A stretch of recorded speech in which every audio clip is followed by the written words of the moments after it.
the calling of the Spirit of great ones in joyful remembrance of their contributions and presence at all times. The calling of the ancestral spirits to remind us of the all and forever.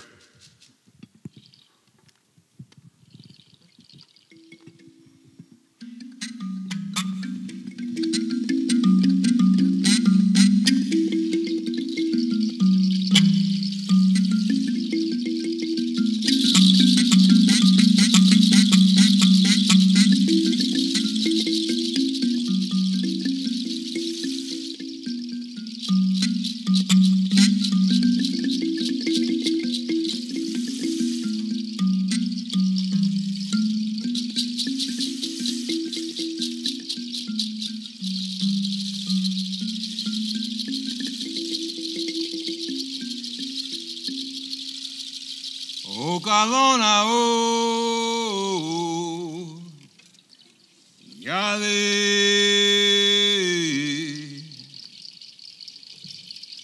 O Kalona o Yale Yale Alma o Yale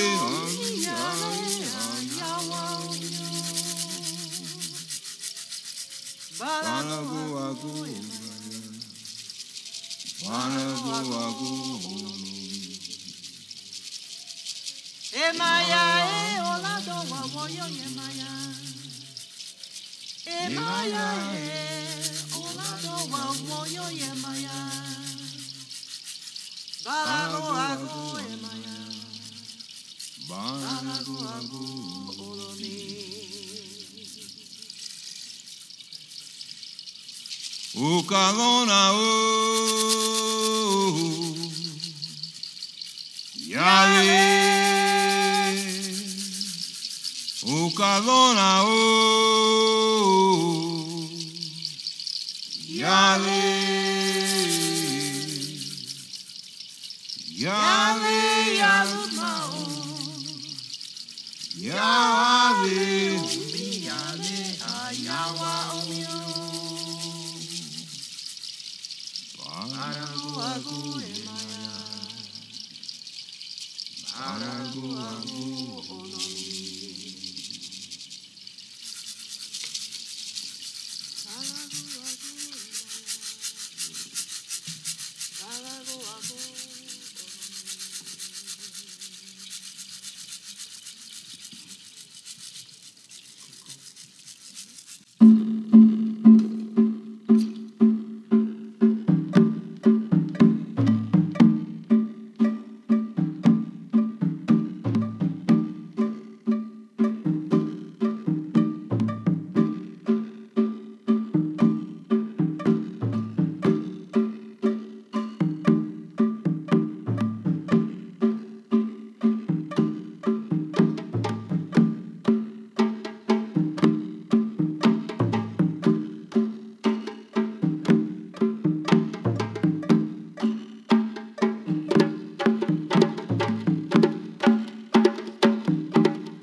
It's awful quiet in here. Y'all make us a little noise so we know you're. Come on. Another friendly reminder, please turn off your cell phones. If one rings, we will confiscate it and you can pick it up tomorrow on eBay. All right? Good evening, welcome. Good evening and welcome. Good evening. Yes, this is call and response, so we want to hear from you. Absolutely. Good evening. I'm Janice Edwards. I'm the host and executive producer of Bay Area Vista and Signature Silicon Valley, and I'm thrilled to be here this evening as we celebrate the Black legends of Silicon Valley. We are absolutely, let's give them a round of applause. We are so honored to be here to pay homage to people who have lit the way for so many of us, and we thank you for investing in this evening. Tonight, we are celebrating our legends with love, and this evening will leave an imprint on your soul that you can take with you as you go forward to continue the success that you enjoy and to let others know about the Black legends of Silicon Valley. And of course, speaking of legends, I'm beside a gentleman who's kind of a legend himself, African Davis, so please let's welcome him appropriately. Thank you. It's wonderful to be here with you again, my friend. Good. And you're going to keep me in line, right? Absolutely. Okay. All right. I need help. I do. African Jamal Davis. I do radio and founder of the Jazz Line Institute. And it's about the African American musical diaspora and the history and the culture that connects us with the music as a people. So Sankofa is a word from Ghana, and what it means is we must visit our past, we must learn from the past, we must not live in the past, so that we can plan for our futures, and most importantly, be in the moment, be here now. Y'all are here right now. Right now. And we need to have more people here the next time. And I'll just leave it at that. I'm grateful. And I'm grateful to be standing next to Janice. Grateful that you all are here celebrating this night. And let me read this and we'll move along. Gratitude unlocks the fullness of life. It turns what we have into enough and more. It turns denial into acceptance, chaos to order, confusion to clarity. It can turn a meal into a feast, a house into a home, a stranger into a friend. Gratitude makes sense of our past, brings peace for today, and creates a vision for tomorrow. Once again, Sankofa. Somebody say yeah. Yeah. All right. That was beautiful. Thank you. Such gratitude, and one of our traditions in gratitude is to have an invocation to begin the evening. So please join us in welcoming Reverend Lewis Jones from True Vine Baptist Church. All right.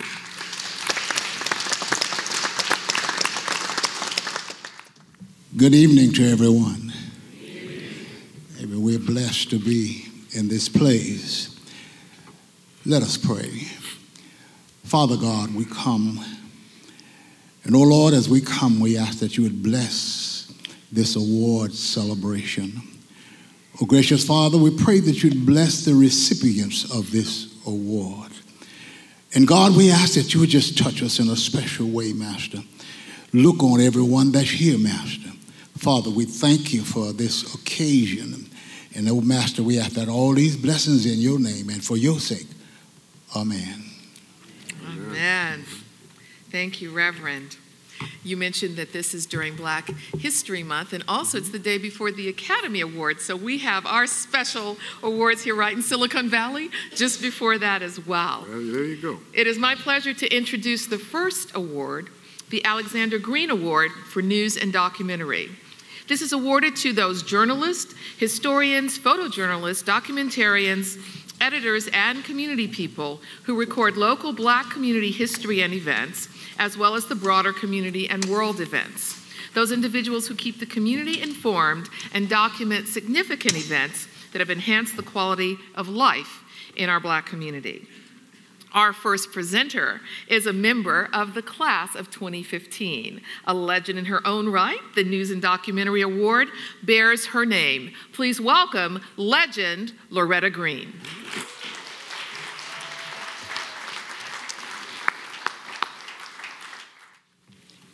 I'm a print journalist, not a TV journalist, so I need notes. It's impossible to do justice to the person we're honoring in the 2 minutes that each of the presenters have been allowed, but I'm going to follow the rules. When I heard last year that I was going to be honored as a journalist and that the award would carry my name, my first thought was, I said to my husband, no, that should go to David Early. David is a superb journalist and a thoughtful and kind and talented human being. He doesn't know this, but David, I have to tell you, years ago, I arrived at the San Jose Mercury News heartbroken. My newspaper had closed. I had a new job at the Mercury, but it was like a girl coming from Podunk to New York City. People were busy. They were bustling around. Nobody spoke to me. Sitting there, suddenly, these words popped up on my computer screen. I was alone and really uncertain. And suddenly I saw, hello, this is David Early. Welcome to the Mercury News. I'm a decent writer and a pretty good editor. So if you ever need any help, I'm here for you. David, it made all the difference for me. And your writing has made an enormous difference in this community, especially for the homeless and people who are having difficulties. You, I consider the gold standard for journalists. Though, David, I must say this, your friends out there, and especially if there are any journalists from the Mercury News, we didn't think ever in this life we'd see you in a tuxedo. So, David, you retired from the Mercury News in April, and honestly, that's an enormous loss of honesty, accuracy, integrity, and professionalism for journalists. I am proud to say that David, I'm going to touch him because he was on the list of people for his series, for his article on abortion called Baby Abigail. David was in the Pulitzer Prize final list of 5. Few of us journalists can ever say we were in a final 5 entry. Along with being an excellent editor, during your career you have written intimate and personal stories about people in all walks of life while not forgetting your own people and the role that African Americans play in public life. You've been a role model for professional integrity. Those who will take your place in the future in the newsroom will do so because you have spent more than 20 years involved in the Mosaic program at San Jose State University, which helps create dozens of jobs for journalists of color, and for that we thank you.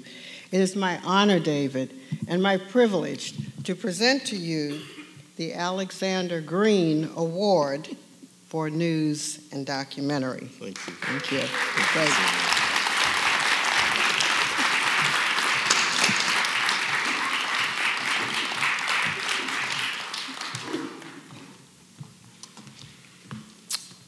Good evening. I'm so excited to be here. I didn't prepare. And this morning I woke up with a weird ear problem, and I'm not sure whether I'm talking too loud or too soft, but I just want to say thank you.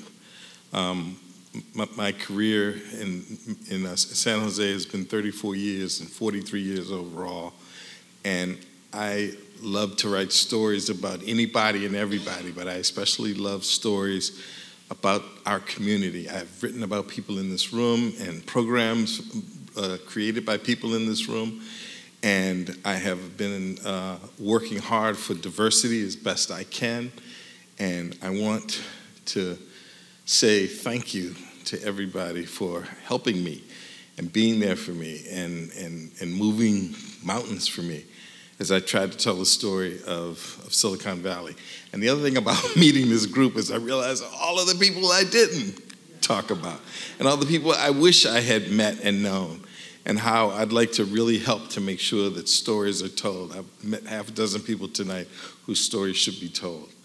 I'd also like to thank my wife, Nora, my 9 grandkids, my children, David and Dion, and I've won many awards in my life, but this one is tops for me. Thank you very much. And I have a tuxedo on for the first time in 1,000 years. That's wonderful, too. Congratulations, David.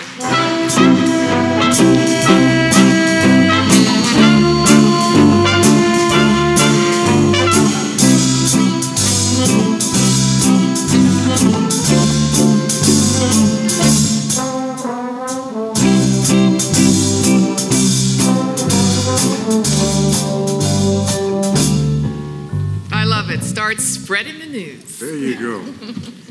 Now, by the way, the drummers up here on the stage before, that's Jalea. Give them a round of applause. Guardian of the Word, gatekeepers of the drum, from the voice to the drum. Yes. We want to mention also our stage escorts for the evening. With presenting the awards, our twin sisters, Bailey and Riley Phoenix, who are students at Archbishop Mitty High School. Oh, they're twins? They're twins. Oh, I thought I was seeing double. I thought I needed to go That's get why they dress my differently. eyes. Oh, okay. Anyway, the second presenter for this evening is a member of the class of 2015. The News and Documentary Award bear his name, and he is legend Charles Alexander.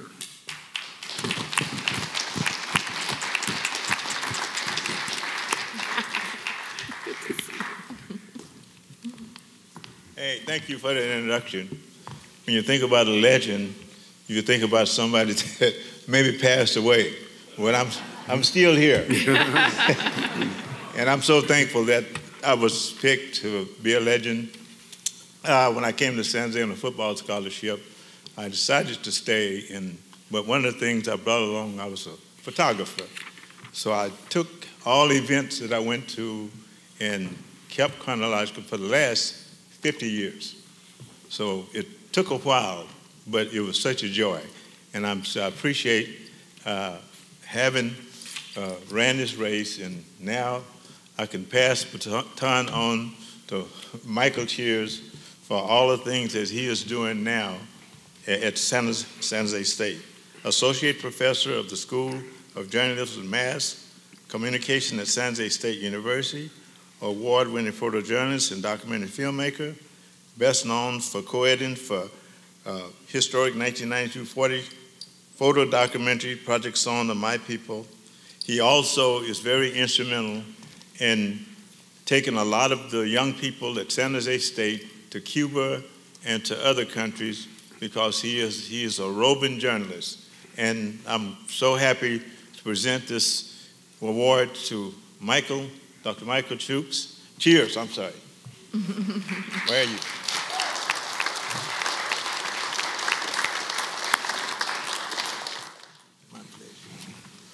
Thank you all.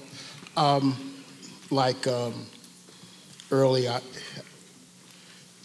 this is so difficult for people like Early and myself. We're so used to chasing the story and following the story and writing the story and producing the story that when the cameras are turned on us, it's really weird.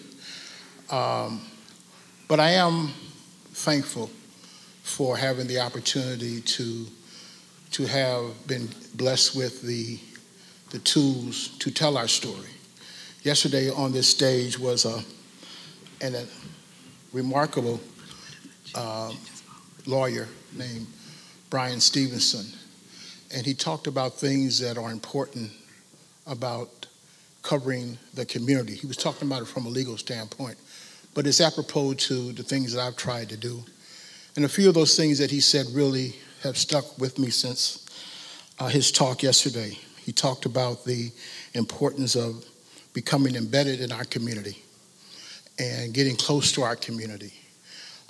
He talked about the importance of changing the narrative. And this sticks with me in many ways because I've always felt that as a photographer and also as a documentary filmmaker, how important it is for us to tell our own story. And I always say that if we don't tell our story, it's not that it won't get told. It will get told, but it won't be told in a way that we will understand it or sometimes even recognize it. And I'm just thankful for the films that I've been able to do here in the community, from Soul Sanctuary, where I first met Chuck, and on to, what else did I do? Dream Fulfilled, Dream Deferred on the 50th anniversary of the March on Washington, and most recently, the Barbershop Diaries, where I embedded myself in the barbershop to tell these 10 very important stories. And so that's what I do. And I'm happy to be able to continue to do it and to work with my students and to get them involved in my work as well. Thank you very much.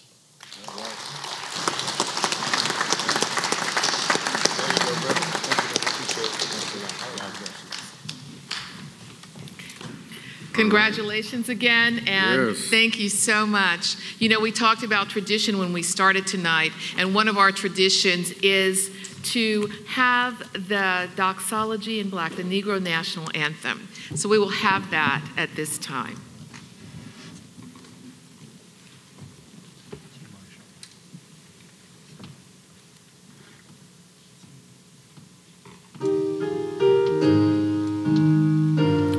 Please stand.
You may be seated. And Bobby, now the video.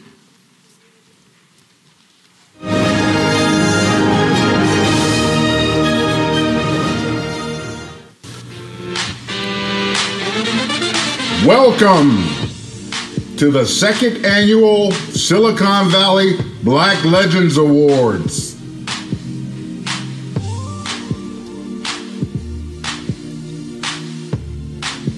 Presented by Milan Ballatin and the African American Community Service Agency, Carl Davis Jr., and the Silicon Valley Black Chamber of Commerce, Hewitt Joyner Jr., and the Joyner Payne Youth Organization, and Aaron K. Hicks Jr., and the Black Legends Award, sponsored by Oracle.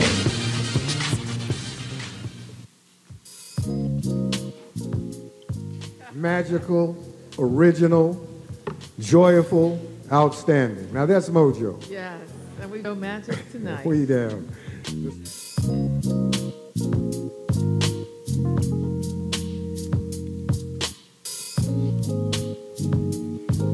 Use your imagination.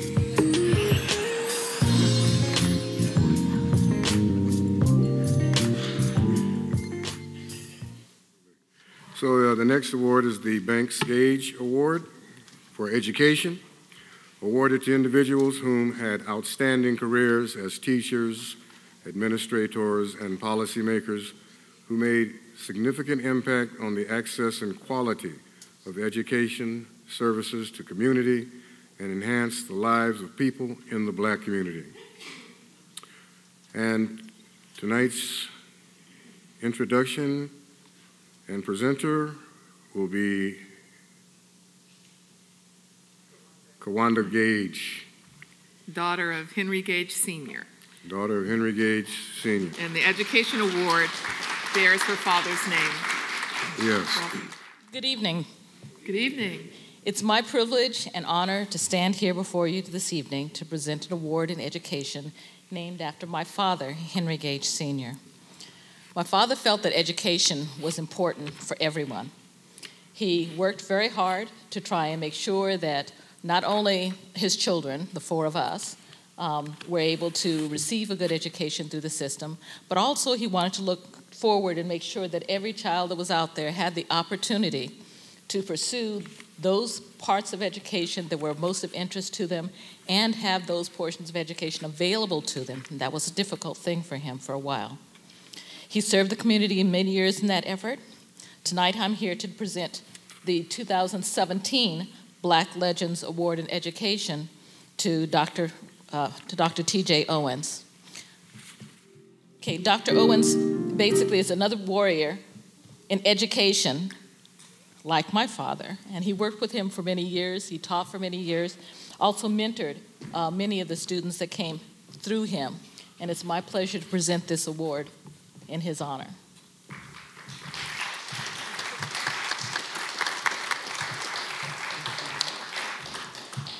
Good evening. My name is Elisa Owens, the second daughter of Dr. T.J. Owens, and it's absolutely a pleasure to be here this evening to accept this award on behalf of my father. Just so those of you who don't know him, I want to share just a little bit so that you understand what his passions were. As Kawanda said, education was definitely at the forefront of that. First, I do want to thank the Black Legends Award of the Silicon Valley for this award. It's a very prestigious award to be recognized in your community for the things that you do, especially long after you've gone. So legends is definitely a true to form word for tonight, isn't it? So I do want to say that my dad was very passionate about education. He grew up in Barstow, California, the second of 9 children, and was the first to graduate high school. My grandfather only had an 8th grade education. My grandmother had a 6th grade education. So for my father to even graduate from high school was a very big deal. He was the very first, even though he was the second, the first to graduate from high school. Went on to college, got a bachelor's in physical education from Cal State Fresno. Went on to get a master's at Santa Clara University, and then went on to get his doctorate of education at the University of San Francisco. And what happened because of that, I call it a tsunami of education, is that he was very passionate about helping every single person. He believed that education, as Kawanda stated, was an equal right for all, and his whole life exemplified that, as he not only led the way for all of his brothers and sisters, of which every single one has a college degree. Many have a master's degree. Many are now in education serving the community. And even the grandchildren, nieces, nephews, his own children have all college degrees. And so that's not to impress you, but to impress upon you how important it was. He believed that education was the vehicle for every single person to have access to absolutely everything that they wanted. And so I want to just share with you that, in the community, one of the most important things is to help to educate our young people that education is a vehicle for them to have access, especially with all of the climate in our society today. My dad, if he were standing here accepting this award, would say that the most important people that we need to talk to are the young people, and let them know that while there's so many opportunities, I myself am an entrepreneur. However, there are so many opportunities. Education is something that is the baseline and the foundation of what allows you to have access in this world. So I want to thank you on behalf of the Owens family and on behalf of my father, Dr. T.J. Owens, for this incredible award. Thank you.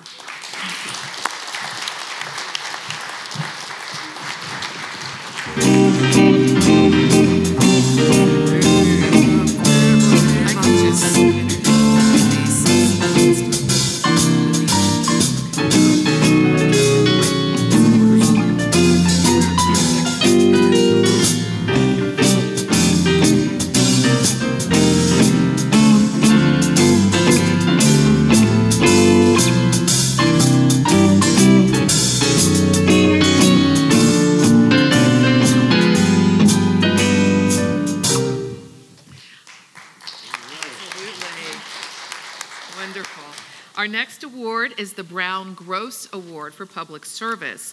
It's awarded to those public service employees who provide for the health and safety of the broader community and enhance the quality of life for people in the Black community.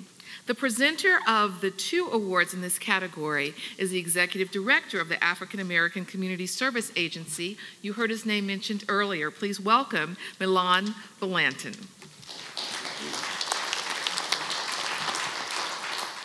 God is good. Oh, maybe not to you, but to me he is. God is good. And all the time. I woke up on the right side of the bed this morning, knowing that there were some legends that already paved the way, so that it would be a little bit easier for me. So thank you very much. I have the pleasure and honor of presenting the award for public service. How many of you are in public service? It's a beautiful journey, is it not? Our first recipient is Galvin D. Jackson.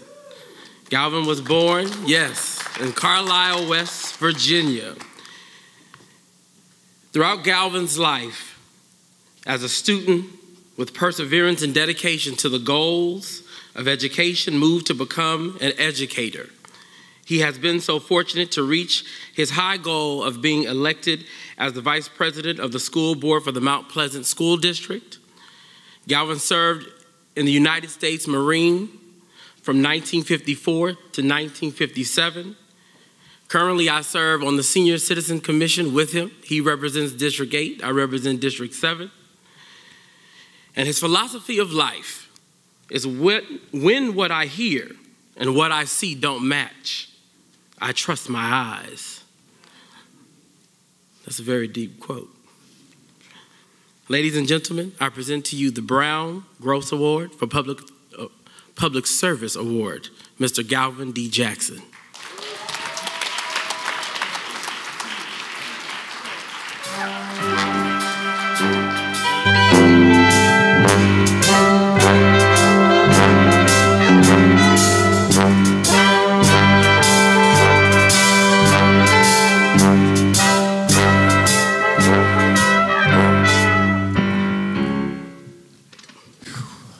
I'm overwhelmed, and I'd like to say thank you, thank you, thank you. When I think of this, my grandmother and my grandfather were siblings of a white slave owner and a black slave woman, or different, one for my granddad and one for my grandma, when I say different. They had 6 kids, of which the baby was my mom. She was a teacher. And I was born in a coal mining camp in West Virginia. No street lights, outdoor toilets. I went to all black schools until I was almost 35. Then I came to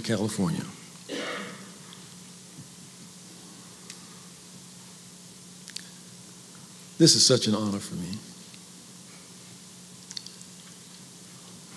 Anyway, thank you, thank you, thank you. The band, by the way, the band is in shock. They had no idea. I didn't tell them that I was going to get an award tonight. So they're somewhat in short. Okay, Eric, go ahead, because before I may just cry up here. I don't know. Thank you, thank you, thank you.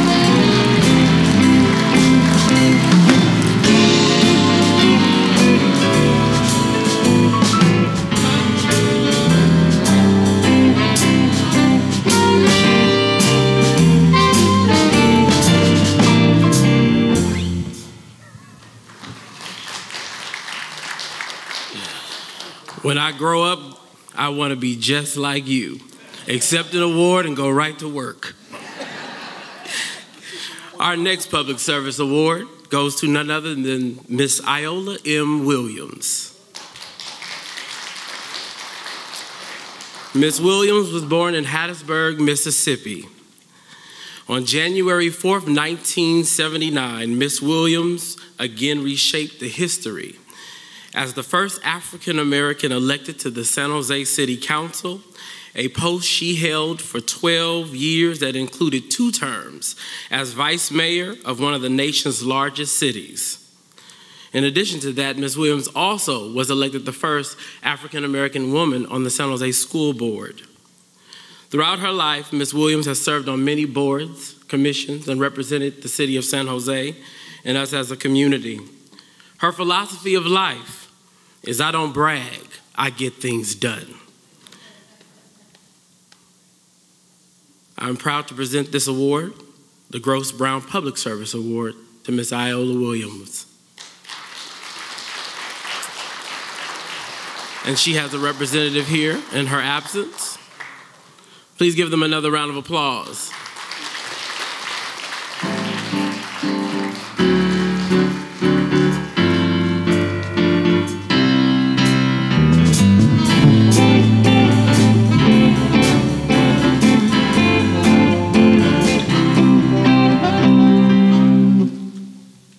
My name is Vince Williams. I'm my oldest son. That's my sister, Audrey. Unfortunately, she wasn't able to make it because of health concerns, but we're here to represent her. Anybody who knows my mom, she was a dynamic speaker. I'm not. She kept that gene. Me and her sister slugged it out, and I lost, so I'm up here, but I'm going to do my best. It's a great honor. Thanks, respect, that we accept this Legends Award on her behalf. She is humbled by considering her work not only worthy of recognition, but making it part of history. I don't think any of the recipients tonight began their journey looking for awards or recognition. They only wanted to make this world a little bit better for all of us by doing what they loved. I know if she were here tonight, she'd spend her time thanking all the people who were here at her side, fighting the good fight for all those years. But like everyone else here, they all deserve to be honored for the example that they have set for others. And maybe tonight, somebody else will be inspired to become the next legend. I thank you on her behalf. Of course, we're holding our Black Legend ceremony in San Jose, and now at this time we'd like to invite City Councilman Chappie Jones to come and bring a welcome on behalf of the city. We are very excited and honored to have him join us this evening.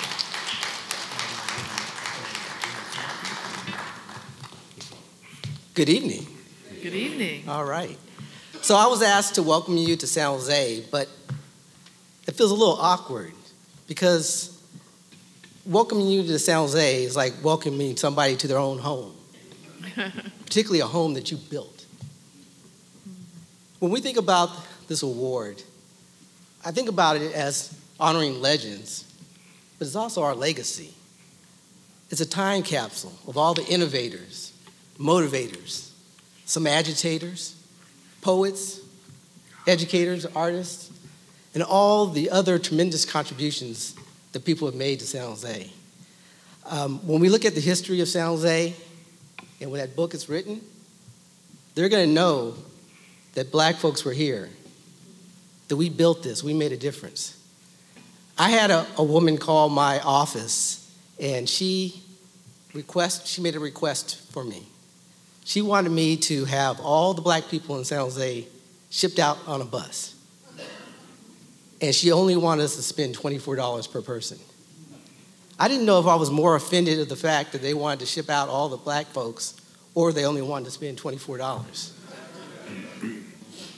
But if she had an opportunity to see this type of event and the contributions that we have made to San Jose, we could have changed her heart or her mind, or at least got that value up more than $24.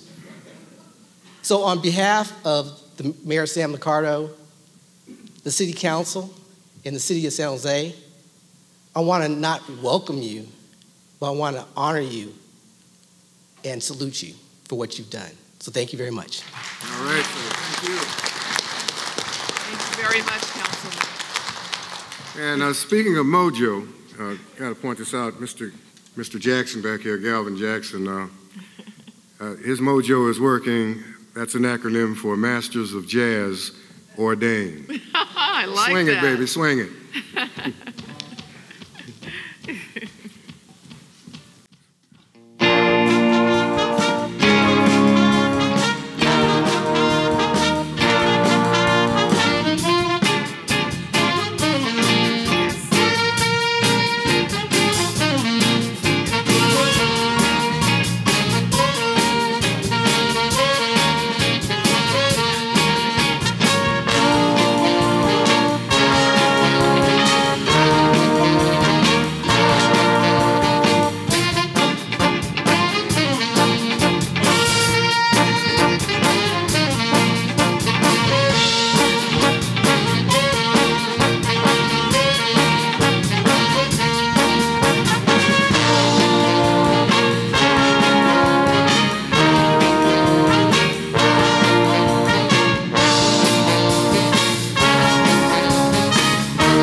didn't they? I mean, could you all be just a little more enthusiastic? We're not keeping you awake, are we? Mojo is definitely in the house once again. To the second annual Silicon Valley Black Legends Awards. Oops.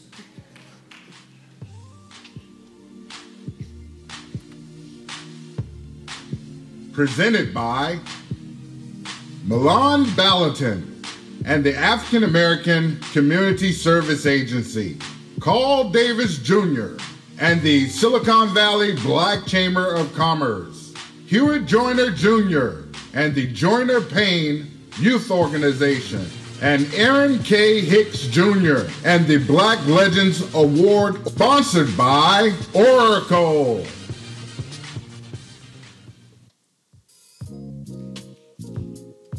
Magical, original, joyful, outstanding. Now that's Mojo. Yes, and we go magic tonight. We down.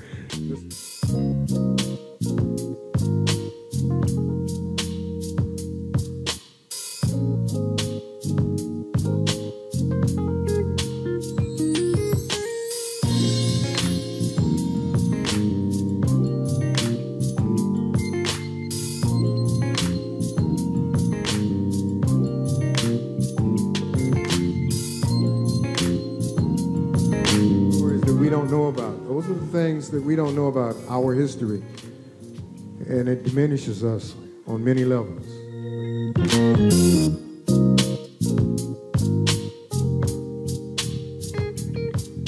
The Black Legends Award is a collaborative committee consisting of 3 of the oldest African American organizations in the Silicon Valley: the Joyner Payne Youth Services Agency, the Silicon Valley Black Chamber of Commerce, and the African American Community Service Agency. These organizations have joined in a dynamic, active vision to establish the San Jose Black History Museum, Silicon Valley in San Jose. The purpose of this groundbreaking work is to create an educational institution that will celebrate the genius and contributions of Black people throughout time, starting with Mother Africa, American history, and ending with the Silicon Valley. The museum is a 5-year project with the goal of doors opening by 2020. The current financial target is $5 million. The building objective is to refurbish an established building in San Jose. The museum infrastructure will consist of both a physical museum and a virtual museum, a 300-seat theater, conference rooms, administration and operation offices, retail spaces, and a Black Legends Hall of Fame, which will honor the lifelong work and contributions of African Americans in Silicon Valley.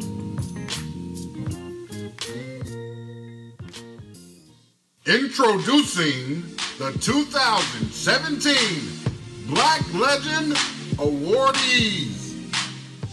The Alexander Green Award for News and Documentary, presented to Dr. D. Michael Cheers and David Early.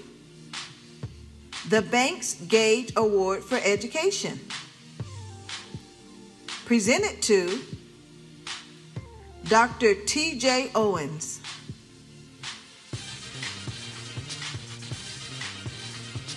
The Brown Gross Award for Public Service, presented to Galvin Jackson and Iola Williams. The Clay Williams Award for Business and Entrepreneurship, presented to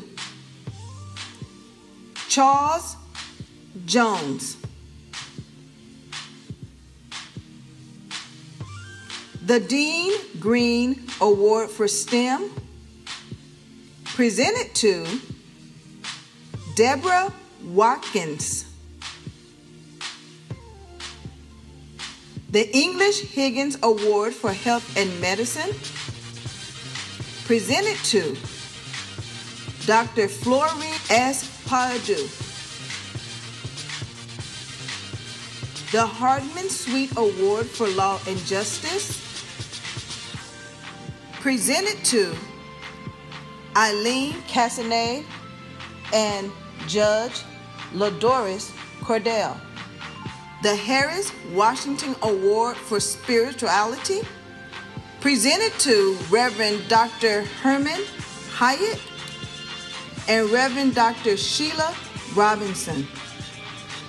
The Joyner Strother Award for Community Service, presented to Queen Anne Cannon and Wilbur E. Jackson. The Piper Wythe Award for Arts, Theater, and Music, presented to Charles Buddy Butler and Dr. Ethel P. Walker.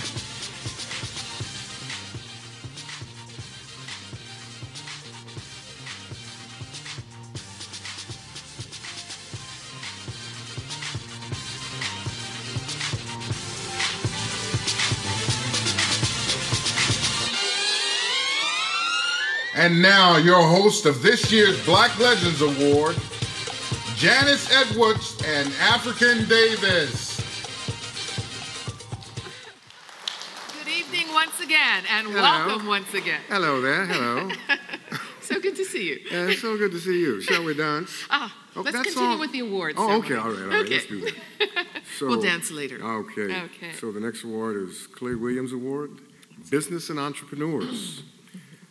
Awarded to individuals who have been employed by companies and corporations and created successful businesses and or services in the community and used their success to enhance the lives of people in the Black community. Introducing tonight the recipient, the presenter is Rodney Clay. Round of applause. Yes. Son of Roy Clay Sr., a legend who is with us. All right. And while he's getting up here, you know that song they just played, Hold On, I'm Coming. What dances were we doing there? Oh, you're not even old enough to know. Huh? Maybe I won't admit to that. No. Let's see, what was Oh, it? I'm coming, Was right? that the culture?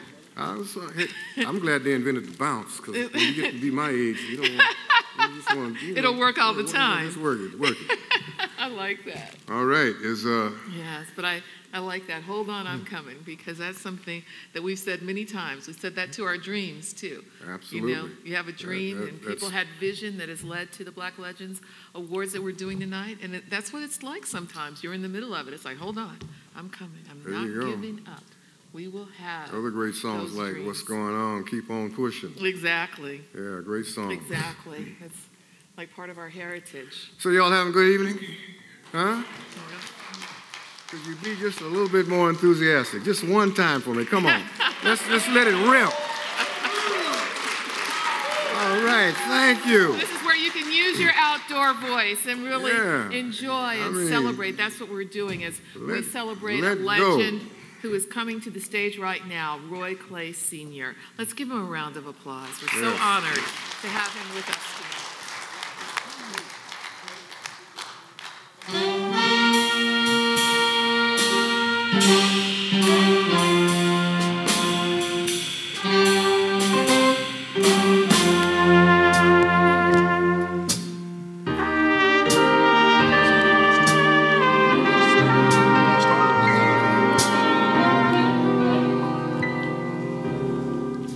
My name is Barbara Becknell. This is Rodney Clay, the son of Roy Clay. And we're honored to be here tonight to give the award that the Clay Williams Business and Entrepreneur Black Legend Award. And that is in part Roy Clay's namesake. I'm here because while he's the son, I'm the adopted daughter, that's what I say. But I'm the biographer, officially, of Roy Clay. And I just want to take a moment before we talk about the outstanding entrepreneur who will receive the award. I wanted to just take a moment to tell you a little bit about Roy Clay. And Roy is, in a nutshell, the Black godfather of Silicon Valley. He founded the computer division of Hewlett-Packard Corporation. It's amazing. He went on to found his own company called Rod L Electronics, and I'll explain the significance of his company momentarily. Now, some of you may be too young to remember this, but when I was a kid, and TVs were, first of all, black and white, and then they became color, but you never knew when you touched the TV that whether you'd get shocked or not. Does anybody remember that? Okay. So, Rod L Electronics, Roy Clay created the electronic testing equipment that to this day prevents you from being shocked when you touch the TV, when you, with a laptop, whatever, to this day. So, and then and he hasn't stopped. So the other thing you should know, and it really ties in very well to this award, this Black Legacy Award, is that Roy has created an organization called the Roy Clay Group, and their first project is the History Matters Project. And so, so look us up, royclaygroup.com.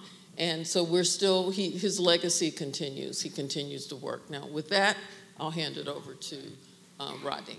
I want to thank Aaron and the crew for putting this program together. Let's give them a hand. Fantastic job.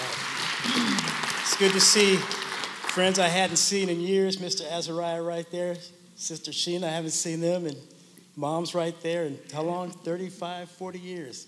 So it's like we know. I'm sorry, 2 or 3 years. So anyway, I'm gonna make we got 1 minute? Okay, I'll make it quick. As you see, my father had suffered a stroke. He's had 3 strokes in about 10 years, 2 back to back. So his health comes and goes, but he was really insistent on coming tonight. He wanted to present, but his speech is kind of impaired a little bit, and his memories are still a little bit foggy. So he insisted on coming, but was unable to present. So I talked to Aaron, and Aaron and I had long discussions, and I said, you know what, I would love to present for my father, but I didn't know who I was going to be presenting to. So and God works in mysterious ways. I didn't know. So I didn't have any notes to read from. Come to find out, it was Charles Jones of Jones Mortuary. Now, I'm gonna keep from crying, but Charles Jones is a pillar in East Palo Alto. He's one of the few Black-owned businesses still in East Palo Alto, and he's always been involved with the community outside of his business. The night that my mother passed away in 1995, there was the first 2 people outside of our family that came to the house was Charles Jones and Mrs. Loretta Green. The first, and it was, as you can imagine, anybody who's lost a parent, it's just just to have help, people there. And Charles Jones really provided the comfort for us in the most difficult time of our entire lives. So I didn't even need notes tonight. I was just so thrilled that I can actually speak from the heart. And I mean this from the bottom of my heart. This man, and anybody who knows Charles Jones will attest to the fact, this man, he does what he does for the love of the people, not for the money. You know, he could have sold his little building there. If you go to East Palo Alto now, they built everything all around it. They got IKEA, they got Sobrados right across the street. He wanted to stay there and help the community. And that's the kind of man that Charles Jones is. So let me just say, from the bottom of my heart, it is our honor to present this award to Charles Jones.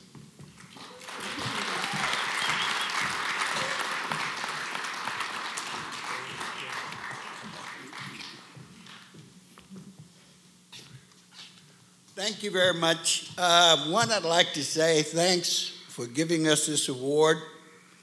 I can only accept this award based on all the people that have helped me to sustain Jones Mortuary for 43 years. Thank you very much, ladies and gentlemen. Also, thanks to my wife who's here with me tonight, my daughter, my sister, and a lot of my friends. I consider all of you my friends because one time or another, you have used our service, and I really thank you for that. The second thing I want to say is about my profession is that if you find a passion in life, something that you want to do to help other people, go at it, and you'll never have another job in your life. You'll always enjoy whatever it is that you're doing. I enjoy my work. I enjoy it because, one, death is one of the most difficult times in your life. I don't care who you are. And I had death of my mother, my father, my wife, and I still went through problems. I appreciated those that helped me to go through it, and I try to do the same thing for others. Thank you again. I appreciate this. Thank you.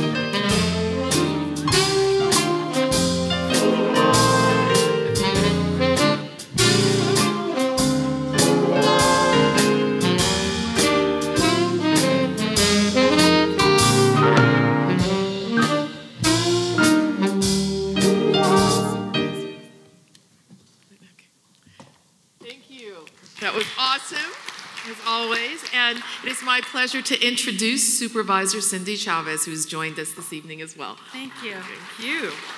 Well, good evening, everyone.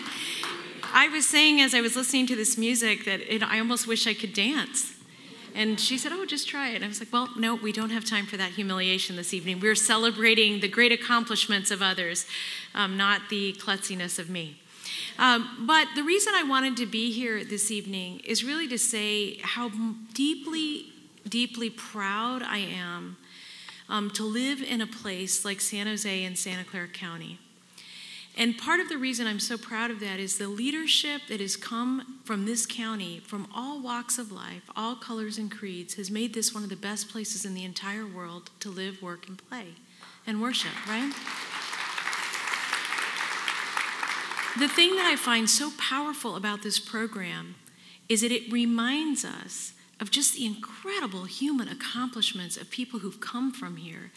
And it really does create the space, I think, for us to put our history in motion, and especially for people of color. I think all around the world we see that not happening, and putting our stake in the ground here through this program in particular is just one of the expressions, I think, of why this place is so important. And the last thing I'll just say is history matters. It matters a great, great deal. Celebration of what we've accomplished matters a great, great deal. And I don't think that's been more true in the time that I've been on the planet than today. So it's prescient, it's important, and I'm really grateful for the work of the organizers of this incredible, incredible, incredible award ceremony. And thank you for letting me join you.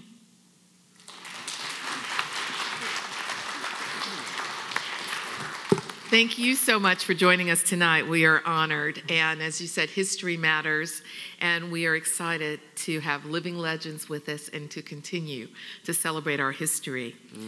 Our next award is the Dean Green Award for STEM, Science, Technology, Engineering, and Mathematics. It's awarded to those individuals who helped produce, enhance, and improve today's field of engineering and science, and those who helped create landmark changes in technology to enhance and improve the lives of the general public and enhance the lives of people in the Black community. And I'm sure you all agree that our award winner in this category is the perfect choice for that. Please welcome back to the stage to present the award, Coander Gage.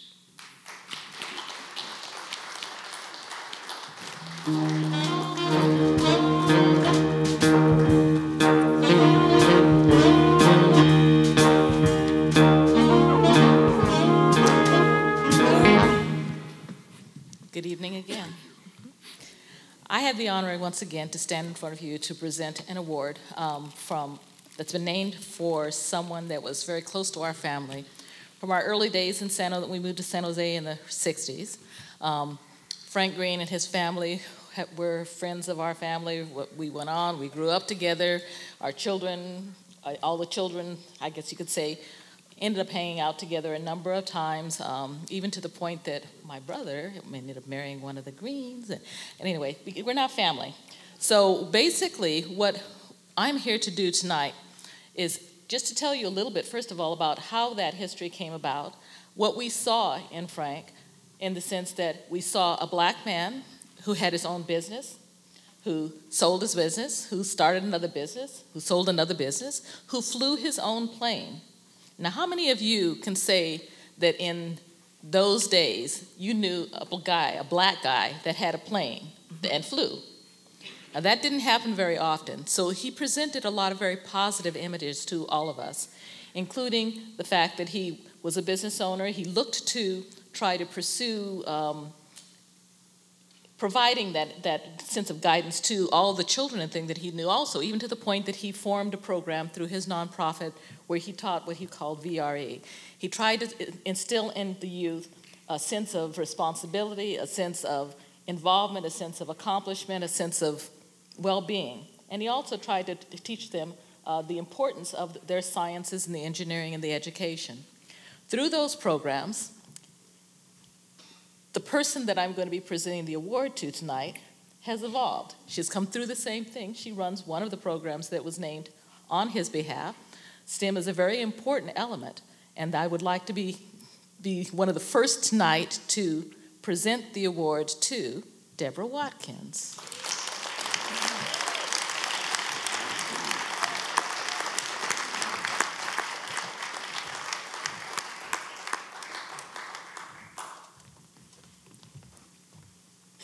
I probably don't have to tell you a lot about Deborah because I think almost everybody in here knows her and knows her involvement in our community and her involvement with our children.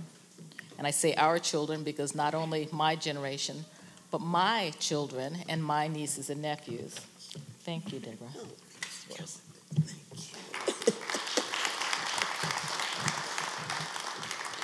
So one thing that Coworker didn't say is that her father was my first and original mentor. When I first finished the Stanford Teacher Education Program 40 years ago, I'm old, and started teaching at Independence High School, he was one of our first black board members. And one of Henry Gage's goals was to increase the number of black teachers who were in the East Side Union High School District. But tonight, when I was first notified about this award a number of months ago, I said, I'm not that old. Why are you calling me a legend? And then I was told, no, it's your work. Your work is legendary. And I was like, okay, that's better. I just want to make sure you're not calling me old. But I am really honored. I was here last year because people that I really care and respect, like Vera Y, and of course Henry Gage last year was posthumously honored, and Dr. Frank Green, who I've named the STEM program after, was honored.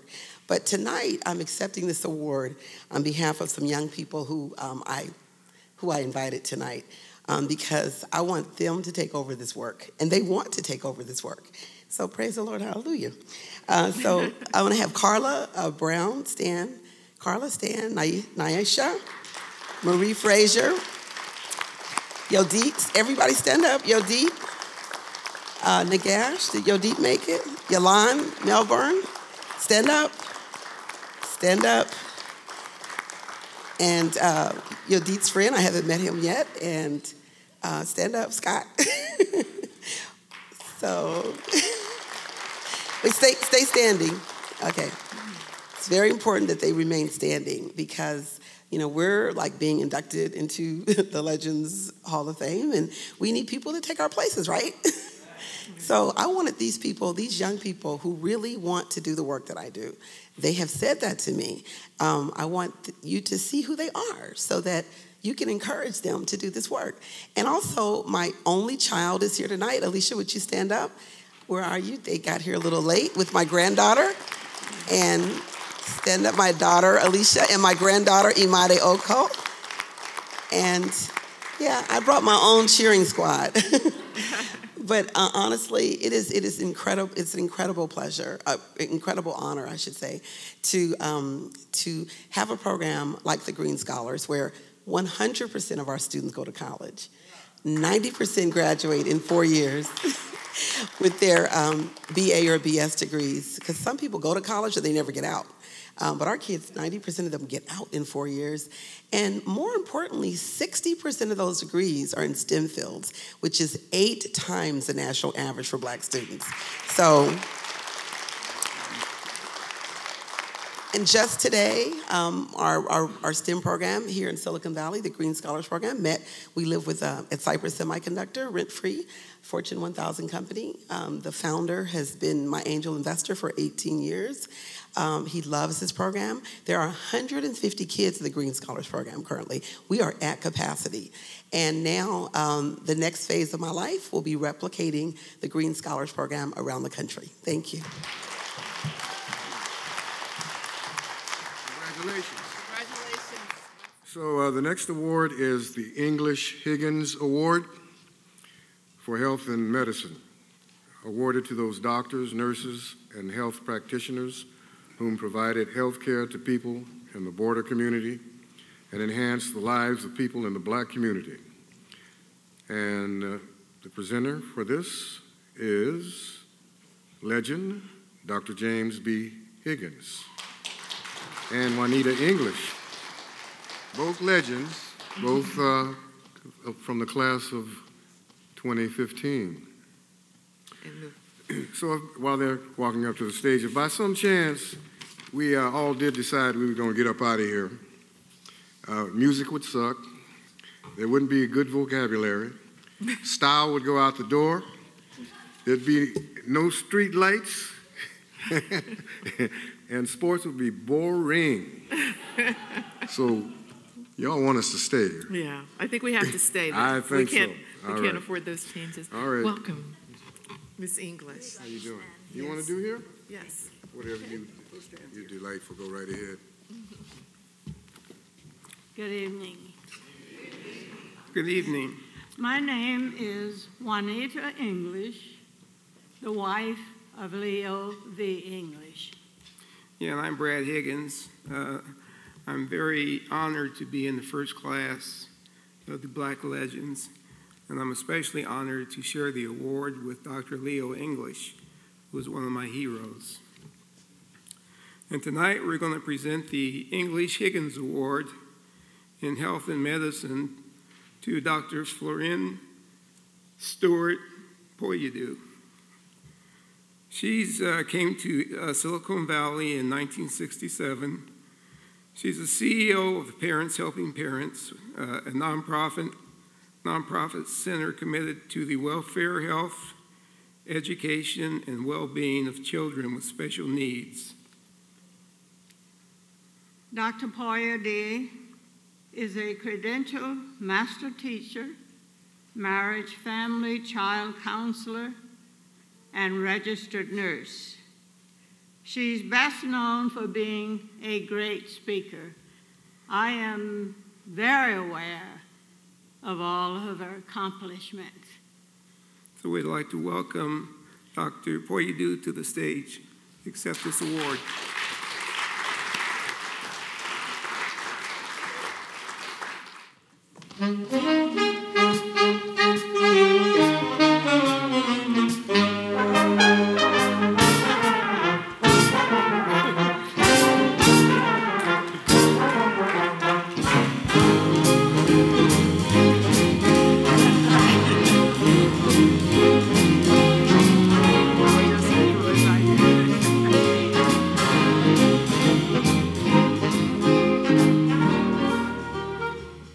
Thank you. She also likes to dance.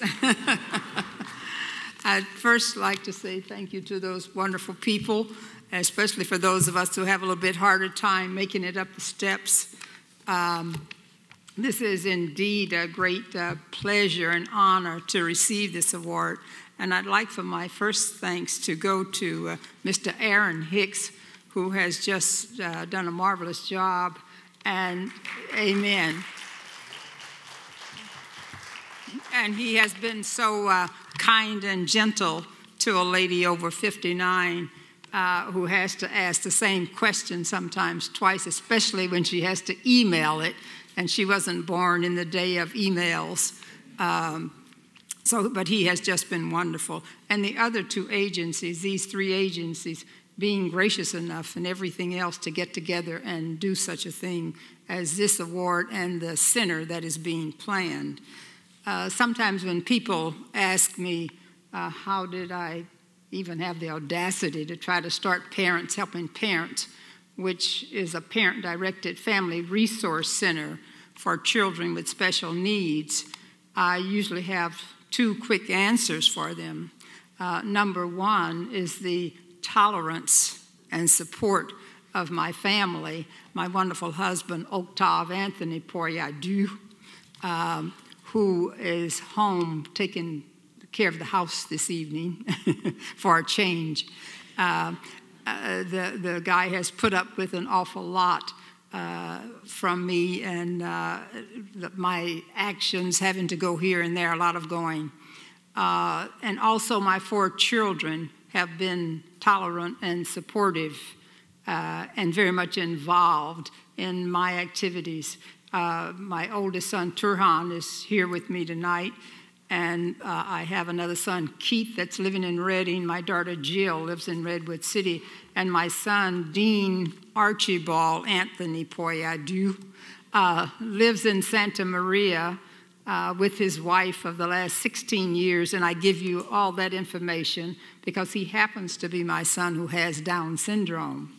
And he was really the reason that I started to get involved with children with special needs, because I had one myself, and I knew that things were not being all taken care of that needed to be taken care of for families. But when people ask me in a simple way, you know, how or why did I start this organization, the answer is really to that family and its support, and also because we live in Santa Clara County, California. In Santa Clara County, we have people who are willing to give you a hand up, to give you a hand out, to give you bucks if you need it, if you've got the right information and you're doing the right thing. And so the fact that I was starting this in Santa Clara County made a big difference, and even the people in Washington, D.C. took notice, and then they wanted a PHP in every county in the country, and that's when I really got busy.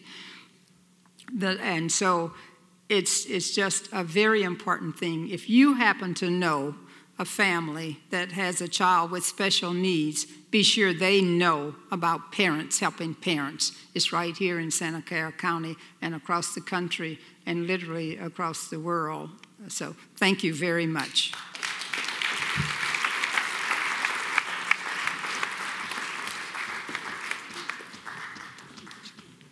Thank you.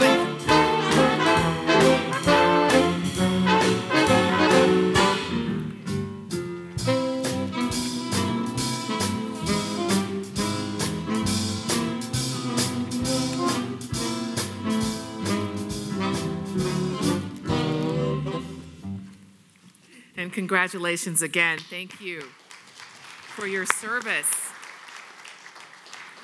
Our next award is the Hardeman Sweet Law and Justice Award. It's awarded to those lawyers, judges, and legal representatives who defended the law and Constitution and enhanced the lives of people in the Black community. Our first presenter for this award is going to be Walter Katz.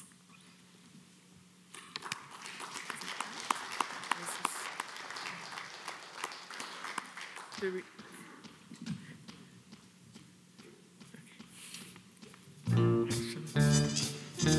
is the winner. All right. Get on down. Get on down. The reason I Mr. Walter hesitated Katz. with that was because it's the president of the Silicon Valley Black Chamber of Commerce. We have some breaking news. Please welcome Carl Davis Jr., who's presenting the awards. Thank you.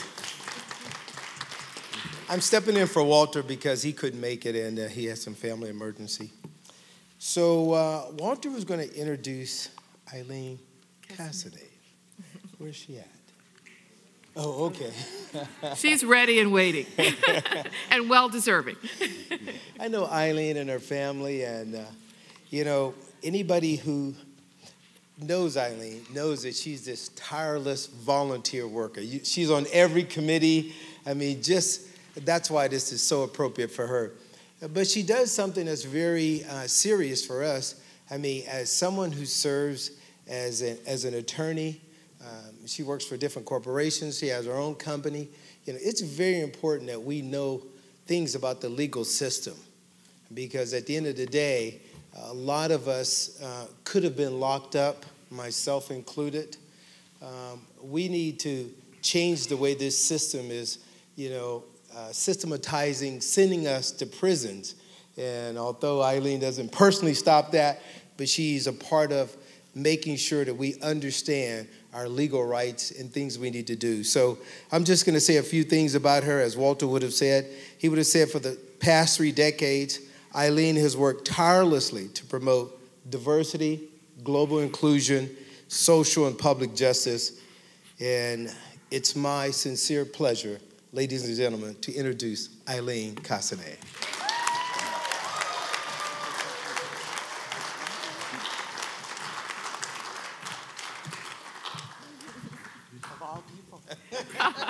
Look how things work out so well. Thank you so much. Absolutely. We used to party together. When I was a kid, my grandfather and his cronies would go out fishing just over past the Golden Gate Bridge, bring the fish back, and my grandmother and her best friends would cook it up. And through gumbo sales and bake sales, raised enough money to open a church, St. Columba's in Berkeley, and to fund a school. And I remember selling cake and gumbo and wondering what was this all about. And then when they had the reopening of the church, I realized how one individual with a bunch of friends and another individual with a bunch of her friends could save enough money to create an environment where children had a place to go to school, people had a place to worship, and friendships had a place to develop. When I came to San Jose with my family, my mother, and I had 3 other brothers and sisters, we had a station wagon, and in the back of that station wagon was a box that had our crayons and our pencils and our pens, and we had a sleeping bag because my mother tirelessly volunteered. My father was on the first grand jury, our first black person on a grand jury. My mother was given an award from the city of San Jose and the county of Santa Clara as Joan Casanave Day, October 12th, every year, for her tireless work in this community. And we literally were in that station wagon every night after school doing our homework and then coming back into the community center at Mayfair and at the agency and volunteering, you know, since we were babies. I think it's really important as a lawyer to realize now that we have a certain president in place that my legend is just starting, my work is just starting. We are the watchdogs of this community. I've been working with Jeff Rosen as the DA to make sure that the African Americans in this community are seen as important individuals in our society. The people working for him and with him are seen as important individuals in the society. So we are the watchdogs. We are the people that have to make sure that your rights are protected every single day. And my job with this new president really has just begun. I have to say that I echo the voices of everyone else that was here before me. The love of my life and my best friend is so tolerant of my behavior. I am always gone. I'm dragging him with me. He picks up things, he drops them off, he takes me places, and he keeps me sane. And Robert Stone, I really love you and thank you very much. I have 4 beautiful children. My daughter, Nicole Anderson, is taking after me. She is now the assistant director of education for Unity Care, working with foster children, and she's doing a fabulous job following my footsteps and the footsteps of her parents, or her grandparents, doing her work for the community, and I really appreciate that. and her boyfriend, Casey. Thank you so much for coming. My son, Jason, is getting ready to go to law school, follow his mother. He volunteers now reading to students. He's done lots of community service here in our valley and through the community. And my baby Ruthie, our youngest child, she is doing her job volunteering. She just started a new volunteering, and she's going to be following with Miss Edwards in the radio industry and talking, extending our voice into the community. And then the son who couldn't be with us, that's in Hawaii, getting ready to graduate. He's done his service as a military. He's in the military. He's a Marine, and he's served our country well. So thank you all. I appreciate this. On behalf of my mom and my dad, my grandparents, my entire family, Dr. Higgins, all my aunts and uncles that are here, because I've all known you since I was 2. Thank you very much. Thank you, and congratulations. Congratulations, celebrating generations. Yes.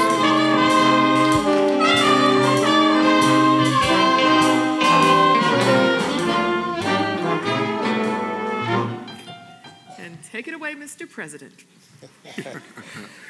And the next recipient of the Hardeman Sweet Award for Law and Justice is LaDoris Cordell. But when I looked at LaDoris' bio, and I've said this to her before, I noticed she was born in Ardmore, Pennsylvania. I was born in Braddock, Pennsylvania, so I'm right around the corner for her. So I do have the pleasure to introduce LaDoris Cordell. She's a retired judge of the Superior Court of California and former independent police auditor for the city of San Jose. She's an advocate for transparency into the charges of misconduct for police officers, and Lord, we know we need that. She was the first law firm, the first black lawyer to have a law firm in Palo Alto, and she was the first black female to serve in municipal court in Northern California. I humbly bring to you the Hardeman Sweet Award winner, Miss LaDoris Cordell.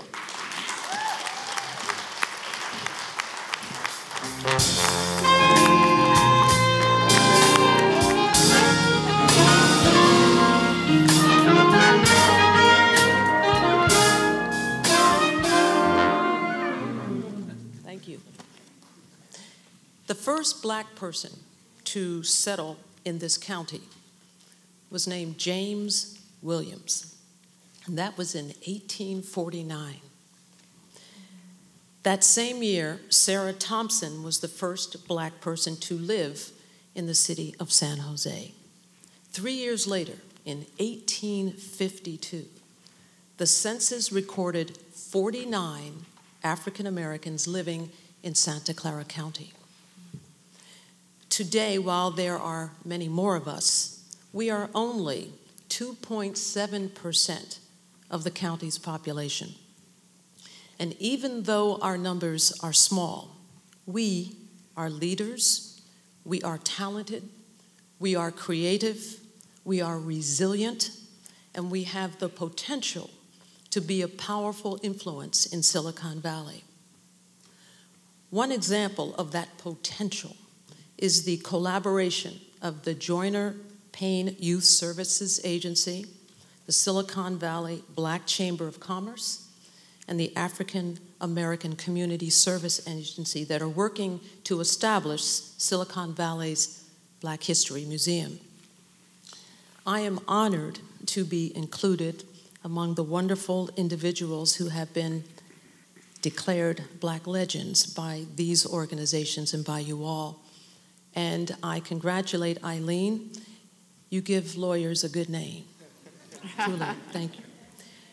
I want to single out another legend because of her valuable contribution that she makes to the Black community. She was one of last year's Black legends. This gifted woman runs the only African American theater company in Silicon Valley. And I'm talking about Black legend Viera Y. Now, Viera, is she here? Viera, who for more than 30 years has been the director of the Tabia African American Theater Ensemble.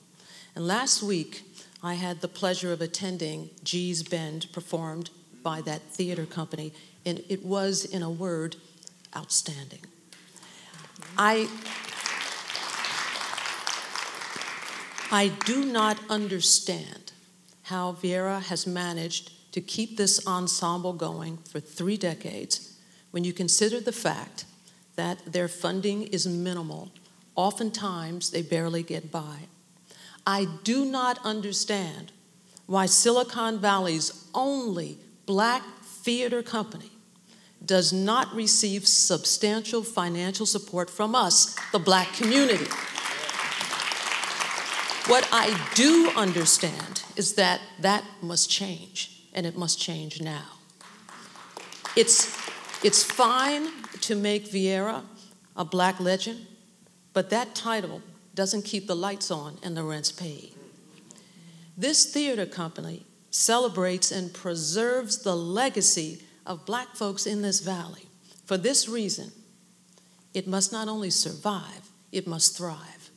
So I call upon everyone in this room, every African American and every friend of an African American in Silicon Valley to step up and support this amazing institution. It's our institution, and it is the right thing to do. So Vera, before I leave tonight, I have brought a donation that I'm going to make, so I want to let you all know I'm practicing what I preach, all right? So I leave you with the words of Dr. King, who by example inspires us to do the right thing. He said, it may well be that we will have to repent in this generation, not only for the vitriolic words of the bad people and the violent actions of the bad people, but for the appalling silence and indifference of the good people who sit around and say, wait on time. Somewhere we must come to realize that social progress never rolls in on the wheels of inevitability. It comes through the tireless efforts and the persistent work of dedicated individuals. And without that hard work, time itself becomes an ally of the primitive forces of social stagnation. So we must help time. We must realize that the time is always ripe to do right. May we use our time on this earth to always do what is right. Thank you so much for this wonderful recognition. Thank you. Congratulations, Judge, and thank you. Wonderful. Man, I'm so happy I could sing. I would if I could, but I'm not going to do that to you. Are you sure? You don't want to look at here. I'd clear the room, I promise you. Sometimes the apple does not fall from the tree. You all are witnessing that tonight. Tonight is about Maisha ya Kaza Bora, which is Swahili for good work for life or lifetime achievement. We applaud all of you. So, our presenting sponsor, video presentation, Oracle. We have gentleman Steve Flournoy. That's easy for you to say. He's and we're so appreciative of his support. While I've changed his name, I've just put him in the witness protection program.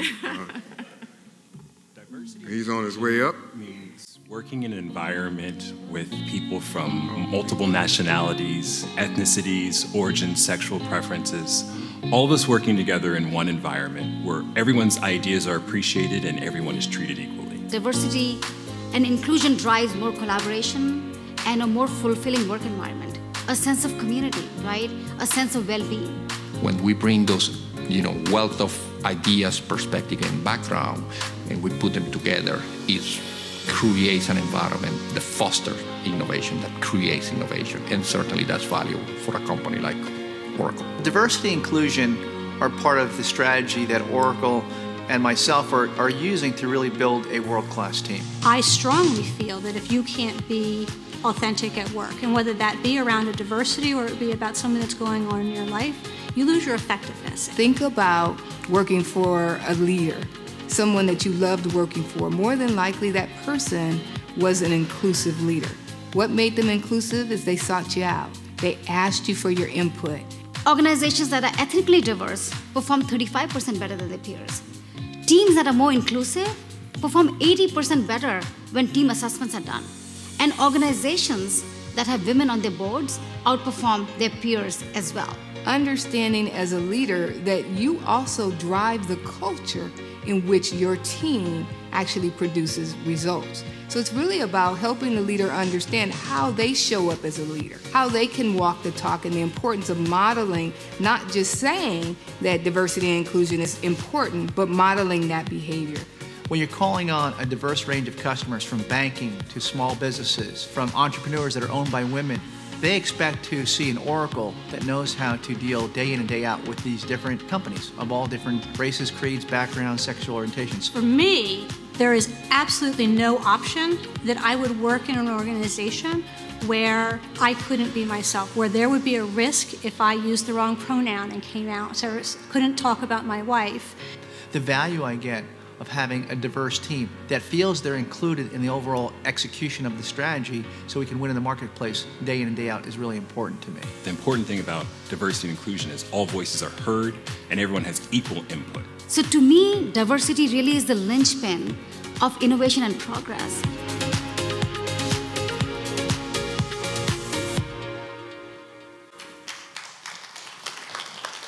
Please welcome Steve Flournoy.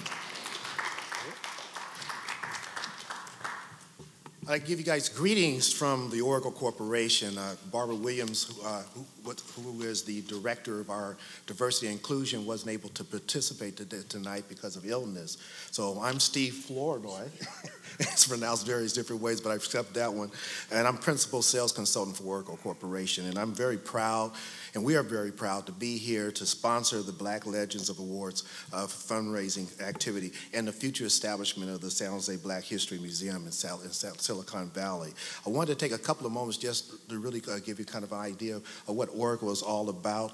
And we're very committed to champion the science, technology, engineering, and math, which we refer to as STEM, education. And we do that basically by taking advantage of the fact that we are a global technology leader, and we want to be able to take our resources, that is our computer science educational resources, to try it with the goal of helping students with their college and their career, become college and career ready.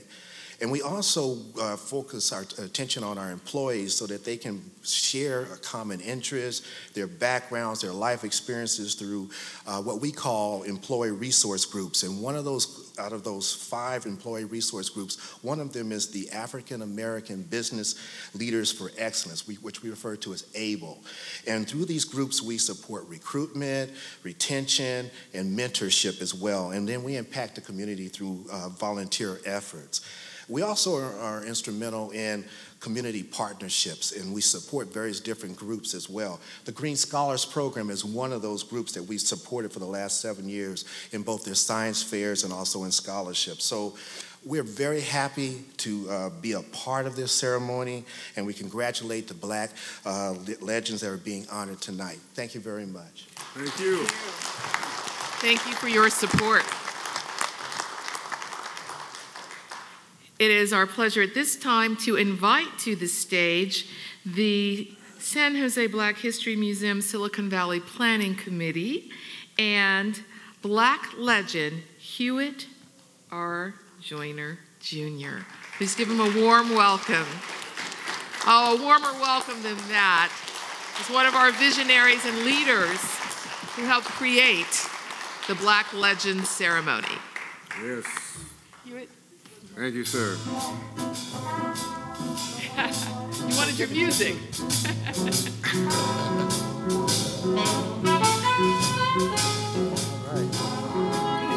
Sounds good, doesn't it? Good evening, ladies and gentlemen.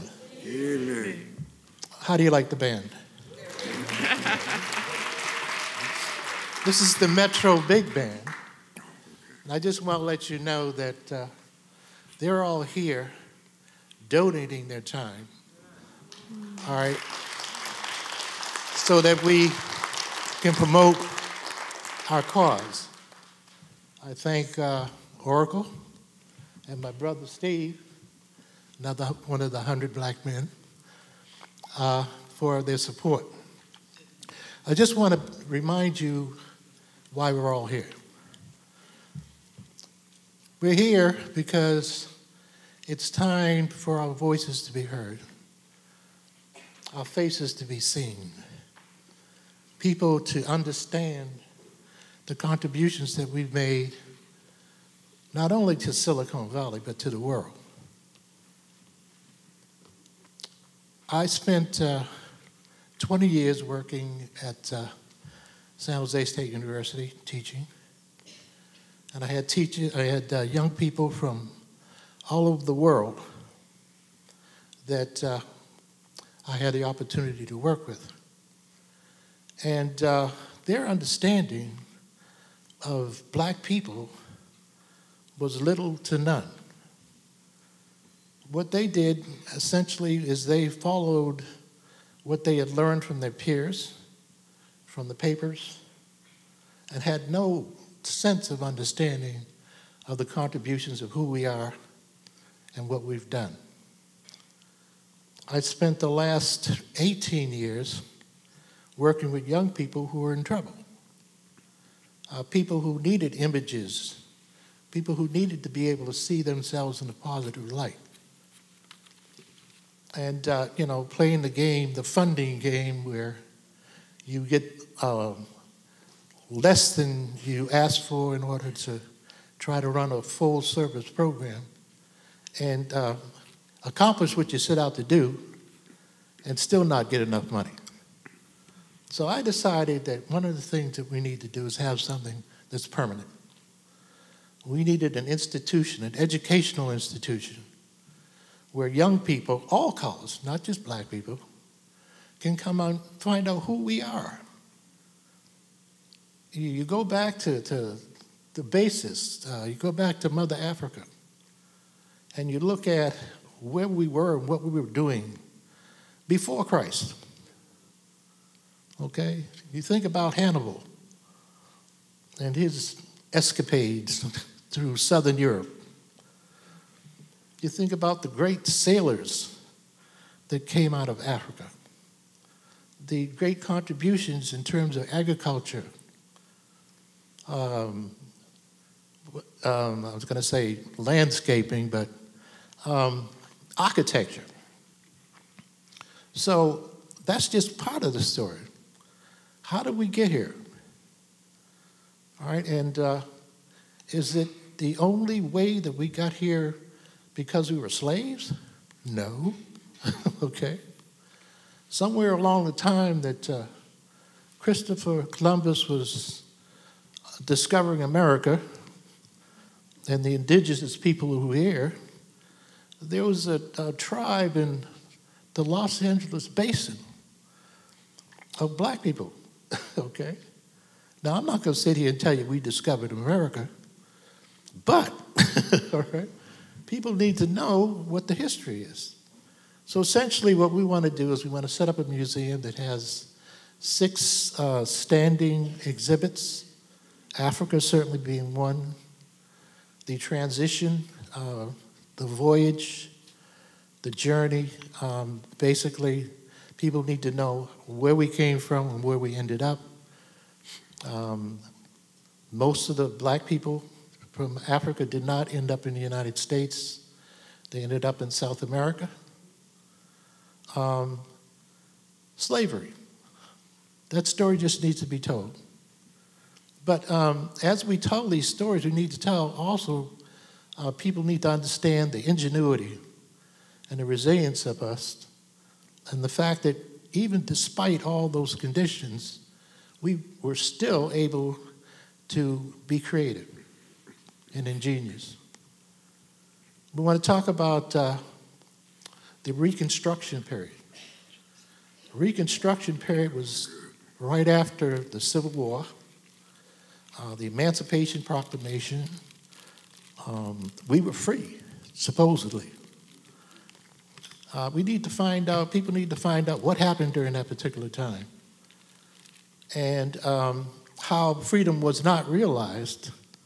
However, we still maintain our creativity and our ingenuity and kept in a situation where we were making contributions to the world.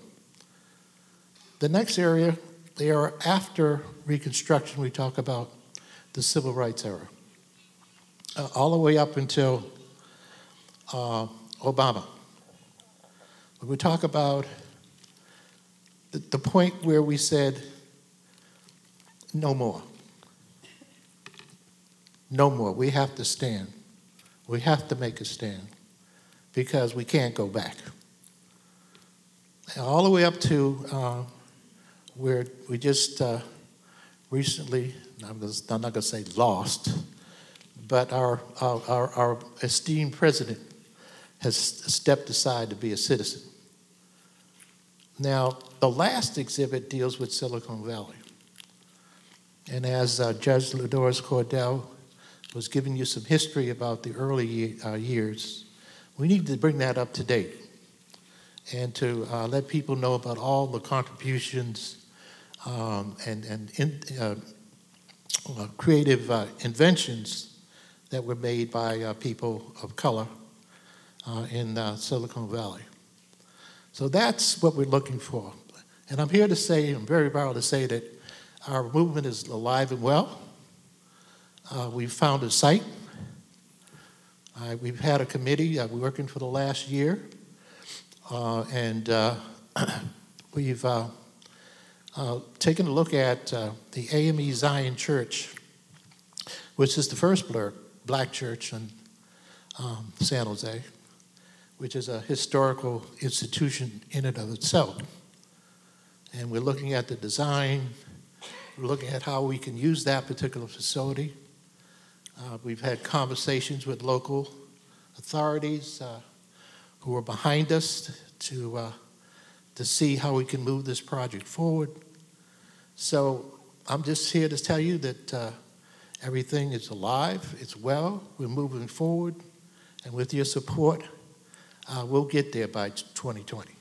Thank you very much. That is so exciting. Thank you, Hewitt.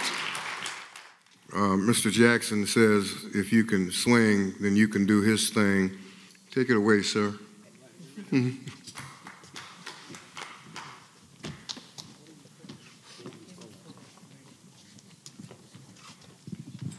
Wow.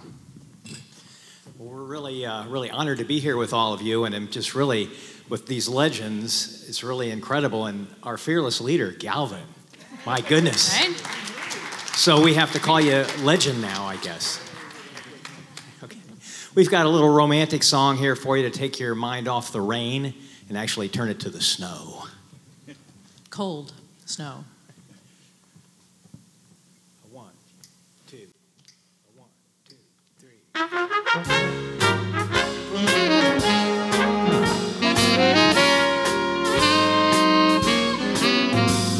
I really can't stay. Baby, it's cold outside. I've got to go away. But baby, it's cold outside. This evening has been Lucky that you dropped in. so very nice. I'll hold your hands. They're just like Mother ice. will start to worry. Beautiful, what's your hurry? My father will be pacing the floor. Listen to that fireplace roar. Really, I better scurry. Beautiful, please don't hurry. Or maybe just to have a drink more. Put some records on while I The pour. neighbors might think, Baby, it's bad out there. say, what's in this drink? No caps to be had out there. I wish I knew how. Their eyes are like starlight now. I'll take your hat.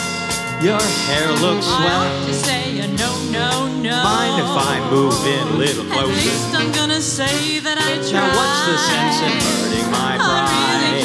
Get over that holdout. But it's cold outside. Oh, honey, how can you leave when a great band like this is playing on the record player? should dance, baby. It's the Galvin Jackson Band. Love to dance.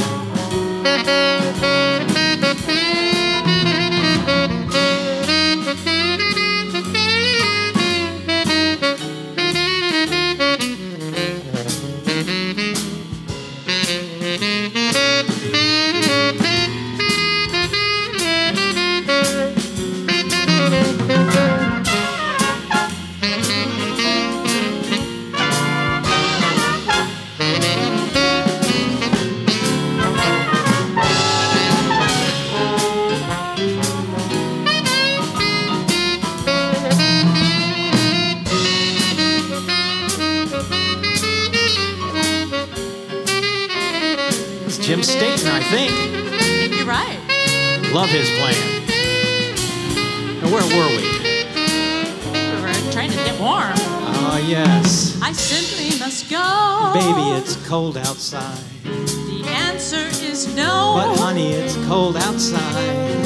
This evening has been Lucky that you dropped in. so nice and warm. Look out the window at the storm. Sister will be Gosh, your lips suspicious. look delicious. My brother will be there at the door. Waves upon a tropical My shore. maiden aunt's mind is vicious. Oh, your lips are delicious. Well, maybe just half a drink more. Never such a blizzard before. I've gotta go home. Baby, you'll freeze out there. Say, lend me your coat. Up to your knees out there. You've really been grand. I thrill when you touch my But hand. no one sees. How can you do this thing to me? It's bound to be talk tomorrow. Think of my lifelong sorrow. At least there'll be plenty implied. If you caught pneumonia and died, really can't get stand. over that holdout. Ah, but it's cold. Baby, it's cold.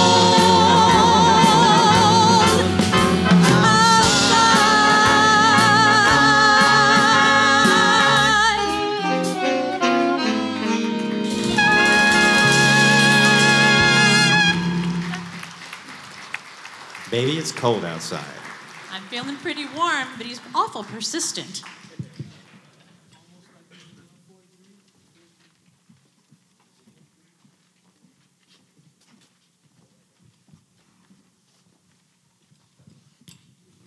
Hello, ladies and gentlemen. My name is Stacy Carter, and I have to tell you that I didn't know who I ran into at the Seven Trees Community Center when I met Mr. Galvin Jackson. It was one of those situations where he told me that he had a big band, and I told him that's one of the things on the top of my bucket list. And he said, well, come join us. So here I am. And I'm really pleased to be here. Thank you.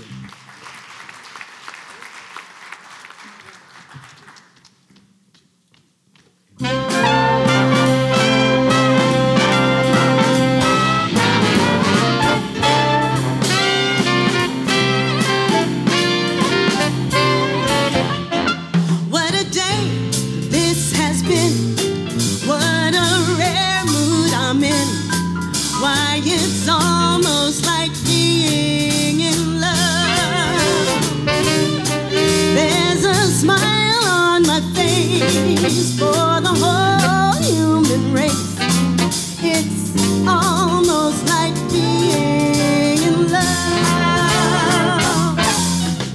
The music of life seems to be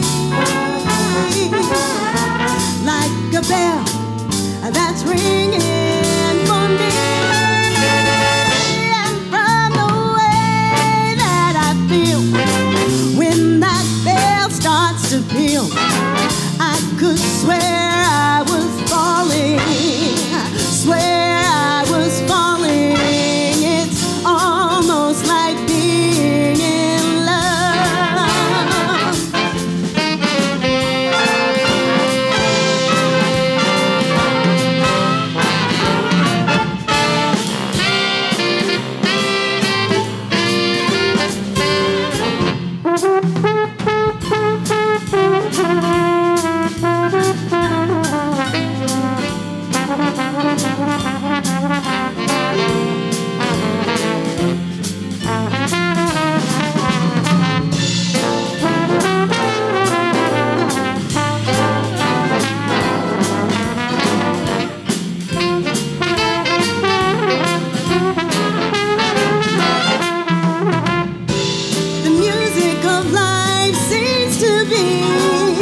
So our next award is the Harris Washington Award, right? Yes, absolutely.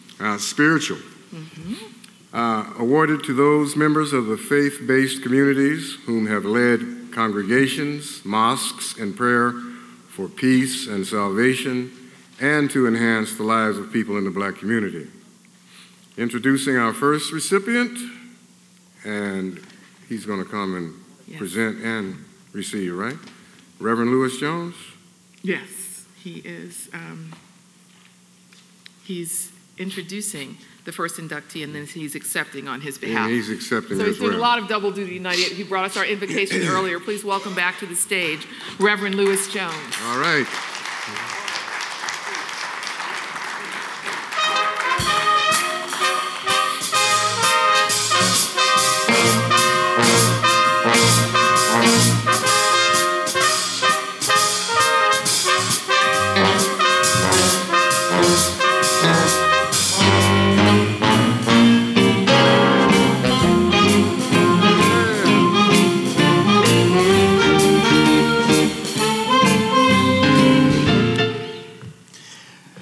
I'm Reverend Jones, pastor of the True Vine Baptist Church for right at 39 years. Wow. I'm here to accept an award for the late Dr. Hyde, my good friend and brother. Dr. Hyde was a lover of people. He loved people. He was a doctor, and he doctored on a lot of, and he delivered, and he and I talked about it at our building. He delivered a lot of babies, and he went on and he worked, and not only was he a doctor, but he was a preacher also. And he would work on the physical body, and then he would work on leading people to Christ. If he were here today, and I'm sure he would want to get him a little text and preach and let people know about him. And not only with that, but when he was also a lawyer. He worked on the physical body, he worked on the spiritual soul, and when you got in trouble, he could represent you as a lawyer. I'm here as a pastor of True Vine Baptist Church to accept the award on the honor of the late Dr. Hyde.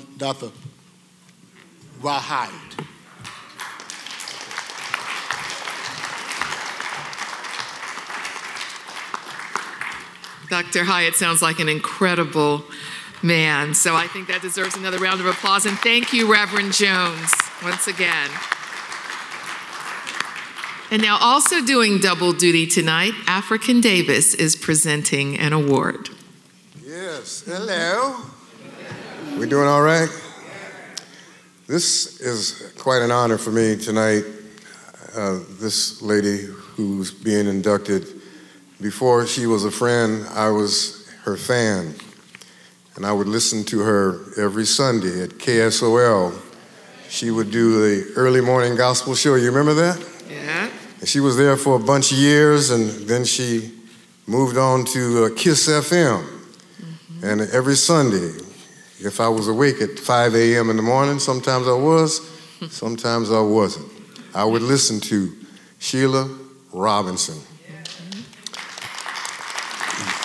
So she has become a very dear friend and extended family for me. She had an incredible career in the nursing industry, medical, and she did that for a bunch of years and retired. And then she was on the air for almost 30 years and retired. And she could have, said, well, enough is enough. But she said, no, I think I want to get a master's degree in theology. And so when most folks are saying, I don't have time or I'm too old, Sheila was saying, let's get it on. Not Marvin Gaye's Let's Get It On, that other one. Let's get it on. And after that, because we would talk from time to time, and she said, African, I think I'm going to go for a PhD. and she did that. And now we have the opportunity to honor her as Reverend Dr. Sheila May Ford Robinson. Oh. I wasn't supposed to do that, was I? If she had any aliases, we all know them now. You know all the names. Oh, I did. I'm so sorry, but I love you madly, don't you? Congratulations. Yeah, all right. You, my dear. I love you. Congratulations. Go ahead. Thank you so much. I need to return to a tradition that I grew up in my church. Actually, I've been in church all of my life. My grandfather was my pastor, and so I just literally grew up in the church. And one of the things that we used to do that was a tradition, when anyone stood in front of the congregation or a group of people, we would say, "Giving honor to God."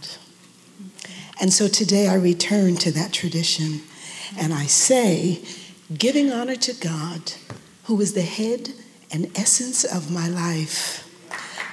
Yes. I'm grateful tonight for his goodness. I'm grateful for the multitudinous blessings that he has poured on me and into me. The gifts that we see in each other, the gifts that I am excited about possessing, are totally and completely based on his goodness. And for that, I'm grateful. And I want to thank my dear friend. Where did he go? Oh, there he goes. My dear friend, African Jamal Davis, for submitting my name for this wonderful award. I thank you for submitting my name. And to the committee and to the sponsors of this program, thank you for accepting my name and allowing me to be named among all of these wonderful people that are here today receiving these honors. I am grateful because one of the millions of things that the Lord has blessed me to do and to be able to experience in my life is that I'm a mother. And for those of you who are mothers, I know you think that your children are the greatest and the best, but my two sons are the absolute best that any mother could ever want. So I'm grateful for that. I'm grateful that they grew up as strong, kind, wonderful, intelligent young men. My oldest son was the very first African American to hold a position as president of student body, not black student body, but president of student body of Fremont High School in Sunnyvale. That was my son, my firstborn. And my youngest son is dear to my heart. He's the kind of person who could tell you every fault that I have, every mistake that I've ever made. Ask him and he'll tell you. But I love him dearly for his honesty and his kindness. He's also a wonderful, kind young man. As a preacher of the gospel, I am obligated and feel the responsibility to be as truthful as I know how to be when I stand in front of a microphone, especially a congregation.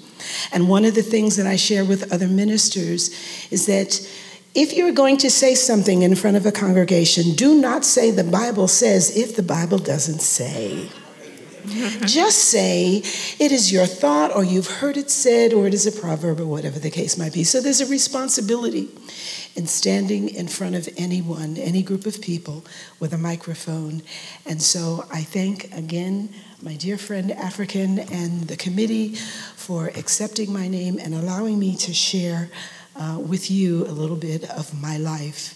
The 29 years and 11 months that I spent 5 minutes and 17 seconds. that I spent on the air as a broadcaster was a wonderful experience for me. At first, I thought it was just something brand new that I was doing other than nursing. But I found out from people listening to me that it was a ministry. And so then, of course, it became even more obligatory for me to make sure that I did and said the right things. So thank you so much for this opportunity, for allowing me to stand in front of you and to stand with all of the wonderful people who have gone before me. We are great because others went before us. We are strong because we had shoulders to stand on. We are wonderful because people prayed for us, they stood with us, they stood around us, they supported us, they helped us, and allowed us to stand on them. So thank you so very much tonight. All right, my dear. Your pastor, Bishop Jackson, sent some words. I think it's too much to read. But he says, we quote from the author Nikki Rowe, who made a statement that we believe personifies you. It says, she has fought many wars, most internal. The ones that you battle alone. For this, she is remarkable. She is a survivor. Sheila, you are truly remarkable. And so it is with this that we salute you for your remarkable victory as being a servant of God. And for me, you embody the spirit of Harriet Tubman because you've got determination, fight, and will, and I can do, I will do. Bless you. Amen. Thank you. All right. Congratulations again, Sheila. So good to see you. So I'm up? You're up. Okay, so two gentlemen that I really admire, and I've had an opportunity to get to know them over the last several years. They are giants whose shoulders that we have been standing on, and I'm speaking of Hewitt Joyner and Robert Strouder, excuse me. I know him so well, you notice that? He'll forgive me. Yeah, you could applaud again for these two gentlemen. This award is for community service in their names, and they are both legends, true legends, living legends, not just legends in their mind or ours, they are legends for real. And so, awarded to people and volunteers who created and volunteered for nonprofit agencies that provided essential services to enhance the quality of life for Black people in the community, and I like to say in the village. So, presenting this, who's getting the award? Well, she's getting it, but Bob is going to present it. Robert is going to present it, and this is another incredible lady in my life whom has just been, she has been a mentor for me. She has inspired me. I got into television because of her. Wow. And she's about to get hers. Exactly. All right, so if now, Mr. Jordan. The suspense is killing you, right? But you already know. Yeah, so are you on your way up here, sir? Bob? Yeah, here he is. Who's coming? Please welcome Robert Strouder Sr. Oh, Robert is coming up. All right. I guess he would be since it said Robert Strouder. Okay. All right. How you doing, sir? Good evening. It is truly an honor to be here once again, being able to introduce community individuals who have done so much for our community and in most cases are not recognized as much as they should be. In fact, this first inductee is someone that has done so much that I'm going to ask you to purchase a program and read about her because there's so much that she's done. When I first came to San Jose, she's one of the people that I met, and she was out there doing what she does. If she's not busy doing something in the community, she's ill. So if you don't see Queen Anne out there working, that means she's ill because she's constantly involved in some of everything. She's been a member of the NAACP as long as I can remember. She's worked with every organization that I know of in the African American Community Service Agencies. She's always there. She's done the Martin Luther King luncheon for years. In fact, she started the very first one, and it has expanded over the years from that. And she's involved in just so many things that, like I said, I would take a long time to talk about her. She's always been my support, and I've been able to call upon her. She's been a communicator through her program on television that she's done for years, and she's always been supportive of everybody who had something positive to do. And I emphasize that, positive. If she's involved in it, it's a positive activity. And so I'd like to take this time to call Queen Anne up to receive her due process.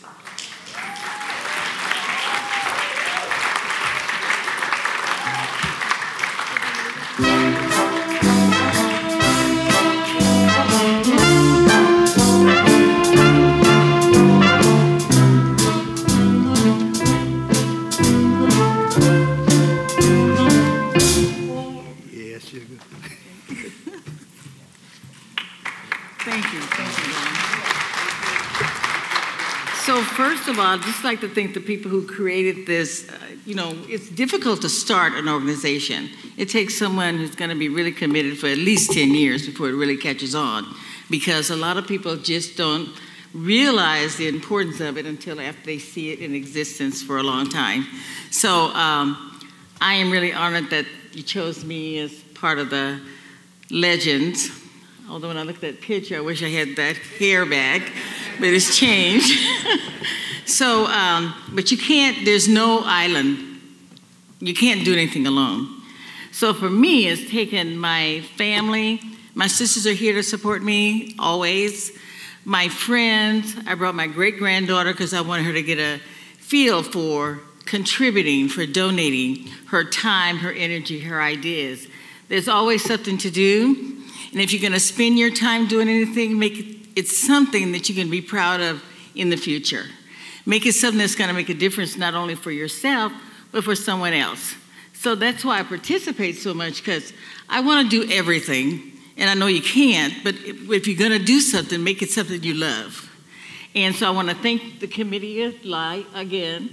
Thank you so much. I'm very nervous on this end of the thing, but I'm so grateful and honored to be one of the people that you chose to give this award to, so thank you.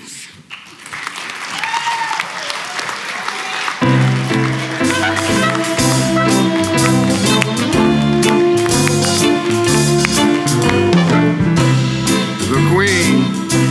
Yes. Yes, royalty indeed. Absolutely. Looking very regal. Yeah. And now please invite back to the stage Carl Davis Jr., President of the Black Chamber, Silicon Valley. And my first cousin. Oh, really? No. Oh, just Davis, right? Also related to Viola? Viola Davis, Miles Davis, Miles, Wow. and Billy Davis. The illustrious Davis all family. Jamie Davis. Okay. We all hang out, exchange ideas. That's very impressive. My brother. Good to see you. Just for the sake of time, I'm going to not talk too much about our next awardee because this is very sentimental to me. But I will share this, that if you guys have enjoyed any of the parties, the nightclubs, or fashion shows I've done over the years, you actually can blame the guy I'm going to introduce. Because I was minding my own business. I was at Cal State Los Angeles, and a Mr. Wilbur Jackson came on campus and recruited me for IBM. And that's how I came to San Jose. Anybody who knows Wilbur, this is emotional to me, because if the Black Legends had not given this award to Wilbur, I would have done it at our Blacks in Business, Blacks in Technology. Because if you know Wilbur Jackson, you know he is the consummate servant leader. And the history I have with Wilbur just goes way too far. But I will share one short story, because I'm now the president of the Silicon Valley Black Chamber of Commerce. And when I was young and I was at IBM and I wanted to learn management skills, I went to Wilbur and I had my notebook and I was sitting down there because Wilbur was so sharp. He was second or third line manager. I was ready to take notes on how do you become a good manager, Wilbur? And he said, Carl, here's what you do. You create a good vision. I said, oh yeah, that's for sure. You select good people. Oh yeah, that's hard, man. And then you get the heck out of the way. I was like, is that it? He said, yep, that's it. So I just want to share that little bit of wisdom that is so true. And I've learned that, and I've been able to use that with the chamber and other things I've done. And so to just bring it on for Wilbur Jackson, I'll just say he was a 1968 alumni from Virginia Union, where he pledged with the greatest fraternity in the world, Alpha Phi Alpha Fraternity Incorporated. He told me to say that. No. Somebody said he's right. He supported and led the Alpha Phi Alpha Western Region Project Alpha Boys to College program. He served as executive chairman for the March of Dimes. Now he's the secretary of the Black Leadership Kitchen Cabinet, and he's my chairman at the Silicon Valley Black Chamber of Commerce. It's my extreme pleasure to introduce to you the Joyner Strouder Award for Community Service, Mr. Wilbur Jackson.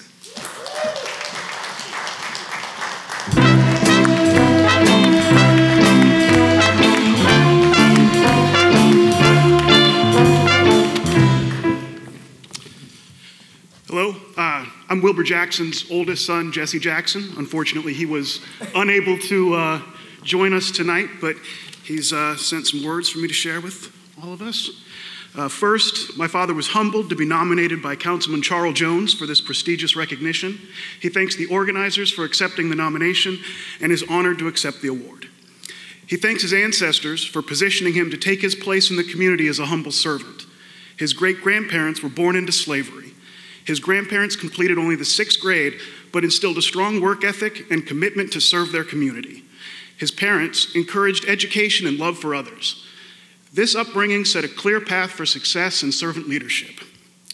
Throughout his life, those values have served him well as he excelled in school, military, and corporate management. Everything done while serving the community through such worthy organizations like the March of Dimes, the United Negro College Fund, the Police Athletic League, the Boy Scouts of America, the Black Leadership Kitchen Cabinet, the Silicon Valley Black Chamber of Commerce, and Alpha Phi Alpha Fraternity Incorporated. These were all labors of love and focused on making life better for the next generation. None of these efforts could have been done without the love and faithful support of his family. His wife, Andy, has stood by him and behind him for over 40 years. His 3 sons, Jesse, Kyle, and Matthew, who are with me this evening, have supported him and provided encouragement and understanding. For this unconditional love and support, he is most grateful. Finally, my father says thank you. Congratulations to the awardees and best wishes for an enjoyable evening of celebration.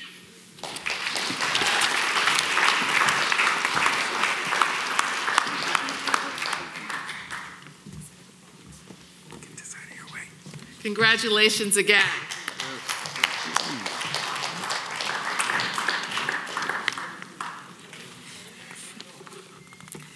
And now, the Piper Y Art, Theater, and Music Award. This is awarded to individuals who have distinguished themselves, had outstanding careers in the music, art, and theater, TV, and movies, and used their influence to enhance the lives of people in our community. Earlier, Judge Cordell mentioned and encouraged you to support our legend, who we are honored to invite to the stage now. Our first presenter of this award is a member of the class of 2015. The Piper Y Award bears her name. Please give a warm welcome to Viera Y.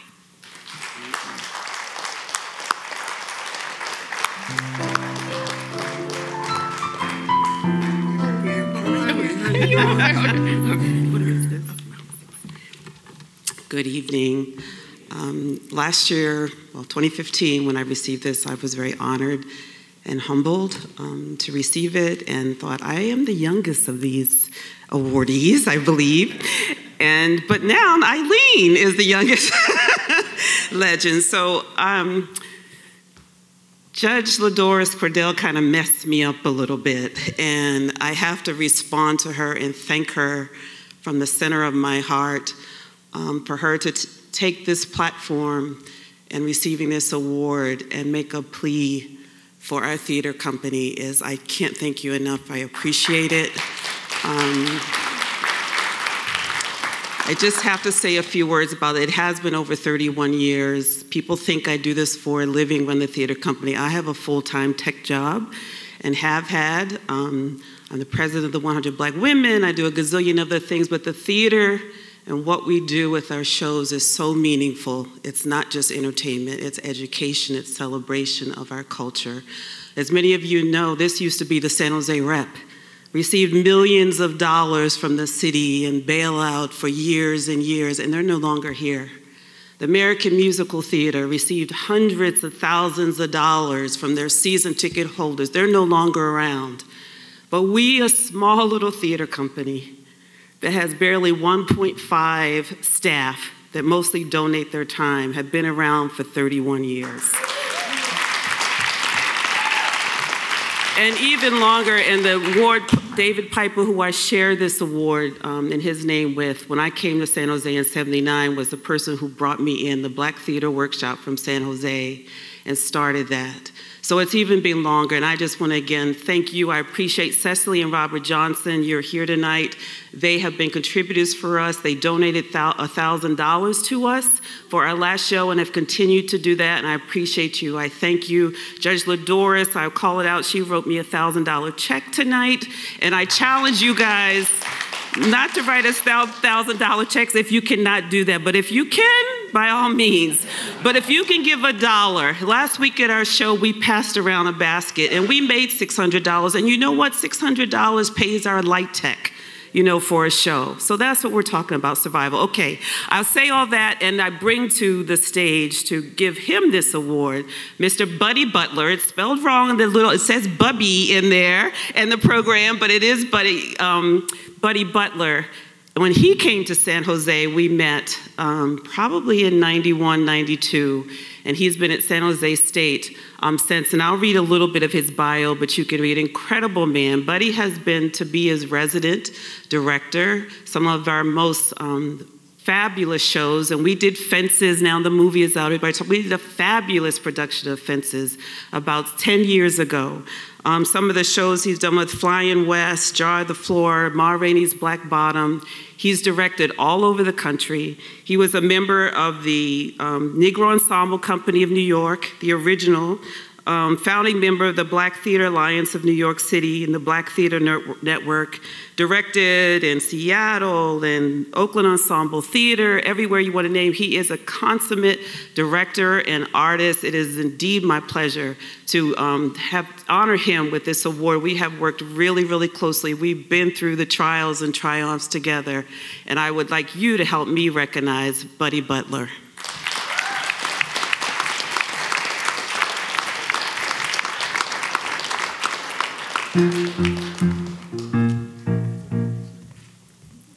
Thank you, Bree. I am extremely honored and very humbled to be recognized this evening by the Black Legends Awards of Silicon Valley. I guess it's extremely coincidental or serendipitous to receive the award for my talents and contributions to the theater on the stage of a theater. Especially this beautiful theater that I must say that I had the privilege to co-direct the very first production ever to be performed in this theater in 1997 in its initial opening.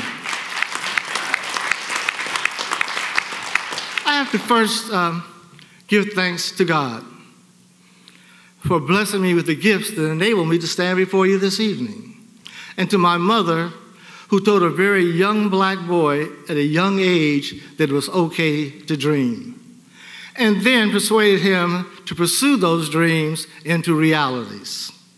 Also, I must thank my wife and my children, my son is with me this evening, for their tireless support, even in the face of many sacrifices. Never once did they tell me it was not okay to dream. This is a time of fear and uncertainty in our nation.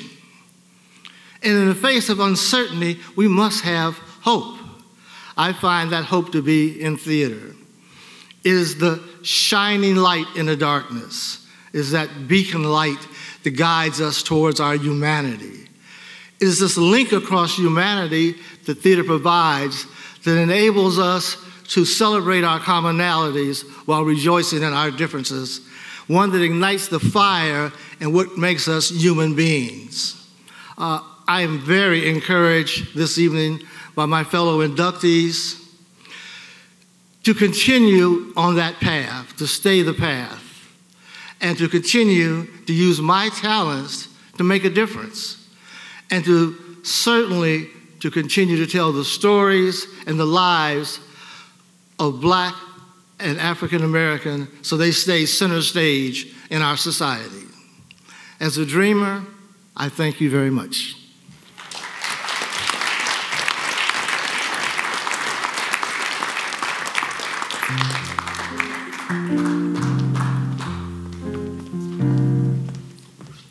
Congratulations again. Gosh, I remember Vieira when I was playing Coretta Scott King in the Martin Luther King Papers Project, and we met so many years ago, back in the 90s, and to see that you've continued, thank you for your inspiration. We want to remind you that there are red carpet interviews going on at the end of the evening, so if you are a member of the class of 2017, most of you have been escorted off to be interviewed. Also, class of 2015 legends and public officials, please stop by to be interviewed by our host on the red carpet, Thelma Hicks, before you leave this evening. And all guests are welcome to be interviewed because we want to hear your thoughts and what has really moved your heart about this evening. Have you been moved? Are you inspired by this evening? Absolutely.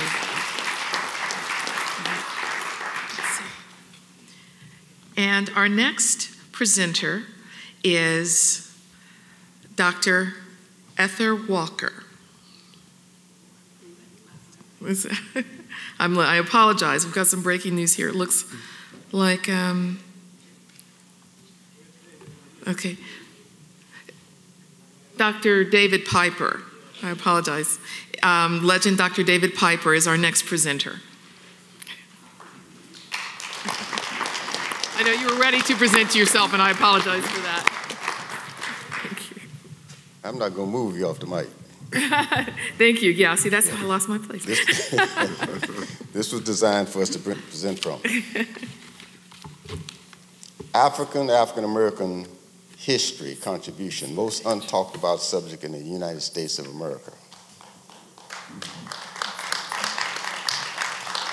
There's not an education system in the United States of America that anchors us in our history, our culture, and our contributions. I'm not blaming them, it's on us. So if we want to be seen, heard, and recognized, then we need to do it.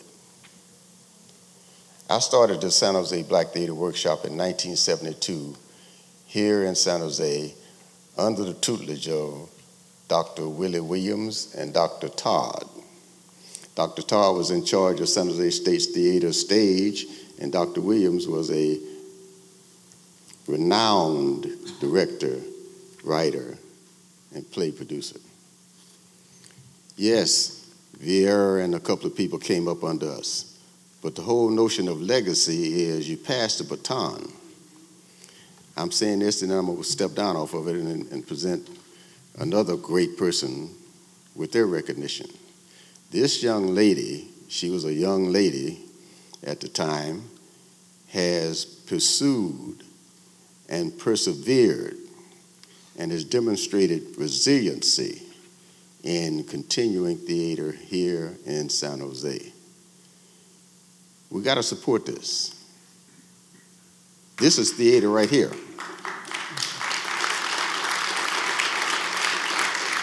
You're in a theater. This is a show. This is going on. It has many directors, but it's still a performance. We've got to step up and take care of ourselves. This award has been awarded to Dr. Ethel Pitts Walker.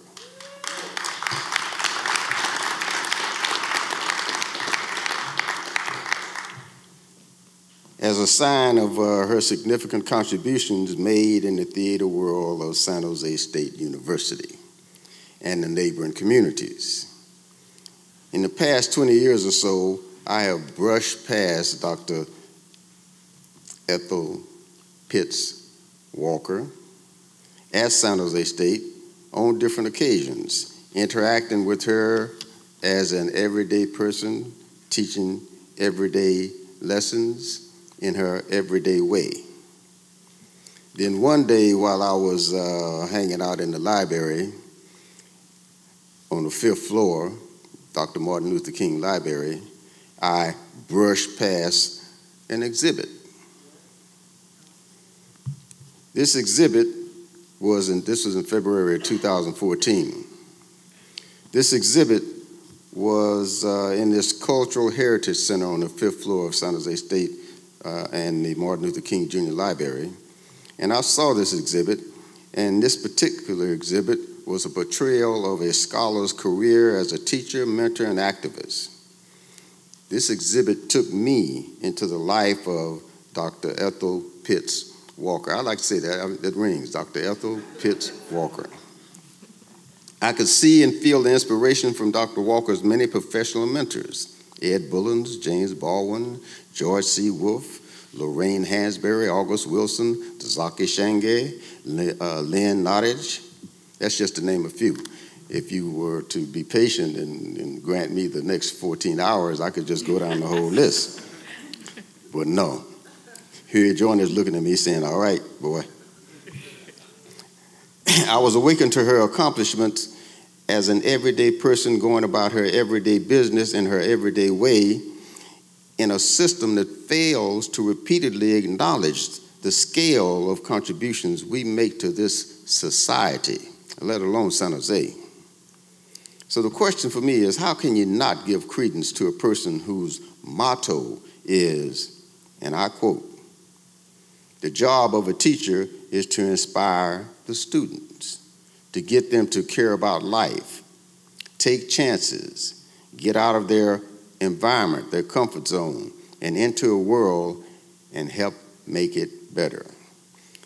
Can I have Dr. Ethel Pitts Walker to the stage, please?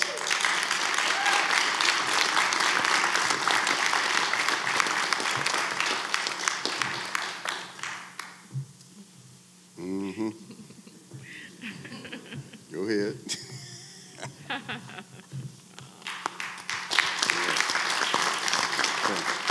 So let me say my other 3 cents, and then I want you to roll them up. Roll them up.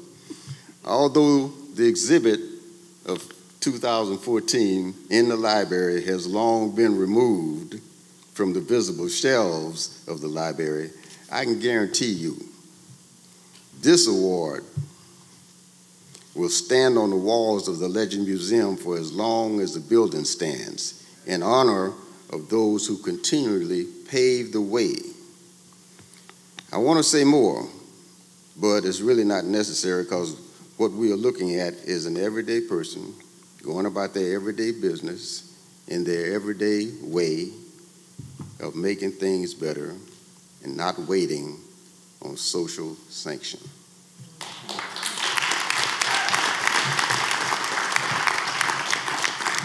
I thank David for those kind words, and if you really want to see the exhibit, you should talk to Michael Tears, who put it together. It was just incredible. I want to thank the Black Legend Awards of Silicon Valley organization for one, even thinking about me, David, remembering me, since I have retired from San Jose State after 24 years of teaching, 49 years of teaching in higher education, and have moved to Southern California, where my new title is professional grandmother, and I am enjoying it more than anything I have ever done in my whole life. And I am now producing a grandchild who, if I had time, I would stand up here and talk about for the rest of the night, but I will not bore you with that. This is such a great honor to come back to San Jose, because so many wonderful memories are here. My friends, my students are in here. I taught Vieira. who is absolutely incredible,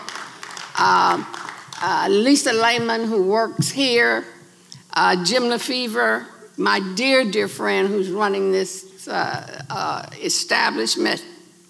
And so I feel very humble that you allowed me to come here.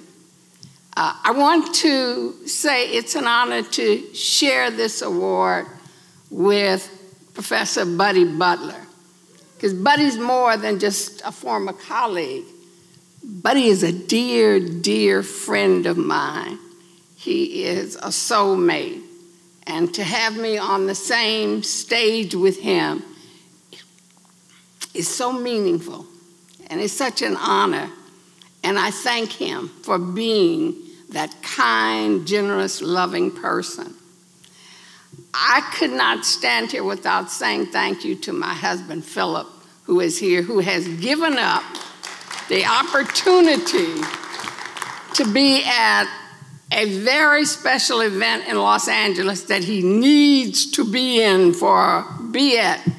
to help financially support us, number one, but also because he needs to be there to enjoy his career. And he gave that up tonight to be with me, and I thank him. I appreciate that, and I don't take it lightly. And I thank you for being here tonight to honor me, to give me this opportunity to come back to a city that I love. I really love this city. I love San Jose State University. I love what teaching has given me. And I say ditto to the idea that Professor Butler has said about theater. It is so wonderful. It gives you soul. It touches your soul. And finally, again, thank you, David, for remembering me and nominating me for this award. I appreciate it. Thank you for being around. Come on, we're going this way. I get to go this way? Oh, okay. Congratulations again. So you have to have a dream and a vision, then you get into movement. Yes. You're doing stuff to see that it happens, and you have this conversation with yourself, and then you start having this conversation with other people, and then eventually something happens and other folks get involved. And the reason why we're here tonight is because of those kind of conversations. So this gentleman has become a very dear friend and a brother for me. And he is the chairman of the Black Legend Awards. And it gives me great pleasure to introduce him and bring him on the stage to speak to you. Aaron K. Hicks, Junior. Not Junior, Junior. Mr. Chairman. Wow, what a great evening. I caught myself writing something down, but I left it at home.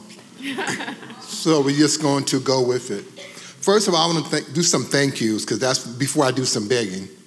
I want to thank the San Jose students who've been helping you all evening, the hostess for the stairs. Can I get Riley and Bailey? Where are they at? Come out here. I think it's our... Because it was the last award, maybe? They must have left. They're a set of twins who are from Archmede High School that was the stage host this evening. So I want to give them a round of applause. Volunteers from San Jose State, thank you for helping us, and we'll count on you next year. We want to thank our hostess. Thank you. Now, thank you to the legends. Legends, someone said something about remembering. I heard a statement somewhere back. As long as you remember your name and someone to call your name, you'll always be remembered. The Legends Award, the Black Legend Hall of Fame, is a permanent home for us to always remember who you are, what you've done, and how we stood on your shoulders. help us with this journey to build a museum. We know this is the only second one. I know you look around saying some of the seats are empty. Shame on them. We here. We're enjoying it, and we're going to keep enjoying it. Judge Cordell says, someone said it takes a lot of time to build an event. This is only our second year. But the idea is that it's a great idea. It's a great value. And help us with this journey to build a museum. Help us to create the legend. Help us remember those who are helping us. And another advertisement, the nominations for next year starts tonight. So think about those legends, those folks who help you, and we want to remember them to put in a nomination for, because this is a process. It's not just a bunch of guys think about it and we say, let's make them. No, it's a whole process, so join us. Tell your friends how great this was. Well, let me rephrase it. This is a great event. And I have to thank Galvin and the band.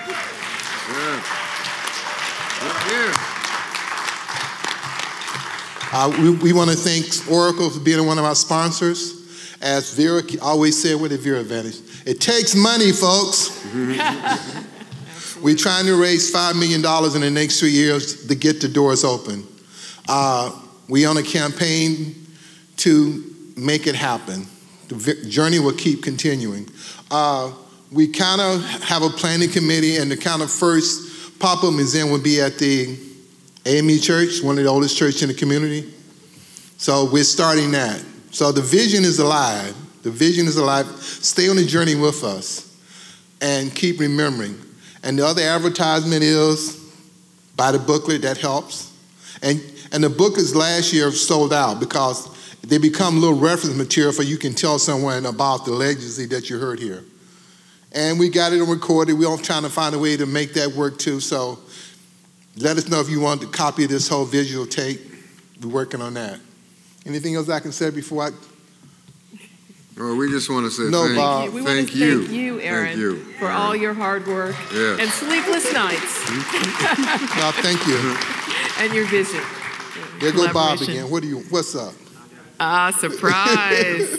Uh-oh, you got stuff to do. First of all, as the chairman of the Joyner Payne Youth Services Agency, we'd like to thank you for coming and supporting this event. Yeah. That's the first thing. The second thing is we'd like to thank the Oracle Corporation for sponsoring us, and I'd like Steve Flournoy come up and receive this award.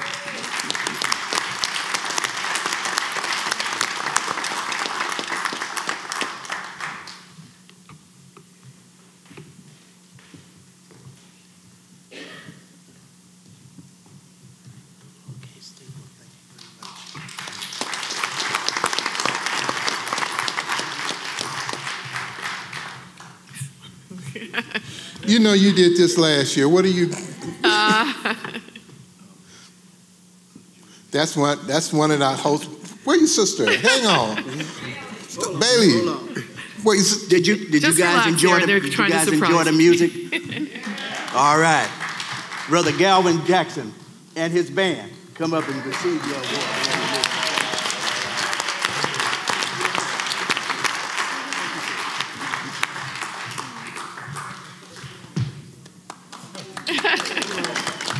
You notice he still have them working.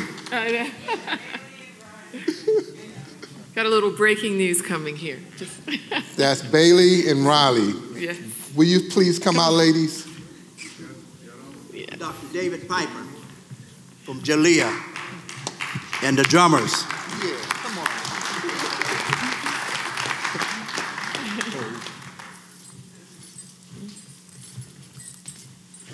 Thank you, brother. No, thank you. I like that shake with the jingle. Yeah. And for a young man who's been an inspiration for this whole project, in fact, the one who really pushed us to do this is Mr. Hewitt R. Joyner, Jr. So I'd like him to come up. He's the chairman of the Black Legend Museum.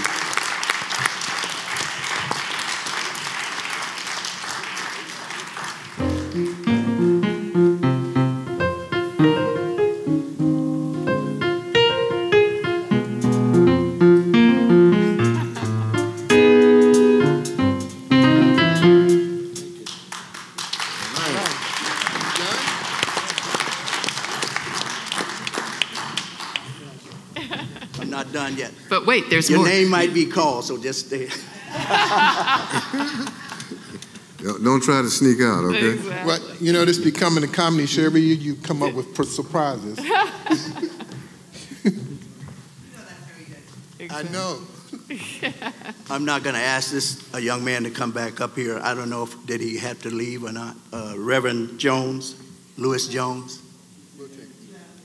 Oh, he had to leave? Okay. Oh, he's interviewing? Okay, I'll make sure that he gets this award. And I believe we have the same problem with Miss Thelma Hicks. She's doing the interviews. She's doing the out there. interviews, yeah. So stop by and see her and congratulate her on her award. Oh, she's right here. Come on up, Thelma. The one thing I wanted to say is that if you listen to most of the individuals who were accepting the awards tonight, they would not be able to do it without their family. And when you really think about the situation that families have to go through as African Americans to struggle, there are a lot of meetings. There's all kinds of things you have to do to struggle through it, so the family has to go along with it. Those who are successful are only successful because their families do that. Because I know my children who grew up with Eileen and all of a sudden, she was one of my children as well. So, Thelma, thank you very much.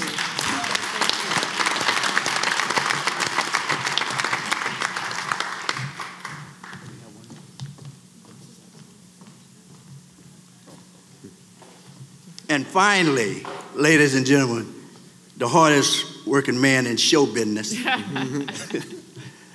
A young man who, without him, we wouldn't be able to put all this together. You wouldn't believe how many hours that he's put in to make sure that this program came off like it has. And of course, we want to thank his wife, of course, because she supported him and allowed him to spend all the nights up on the computer and on the phone and at different meetings and whatever he had to do.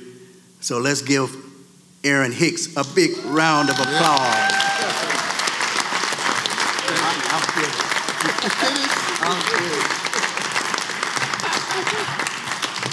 Thank you, Bob. Thank you. Thank you very much.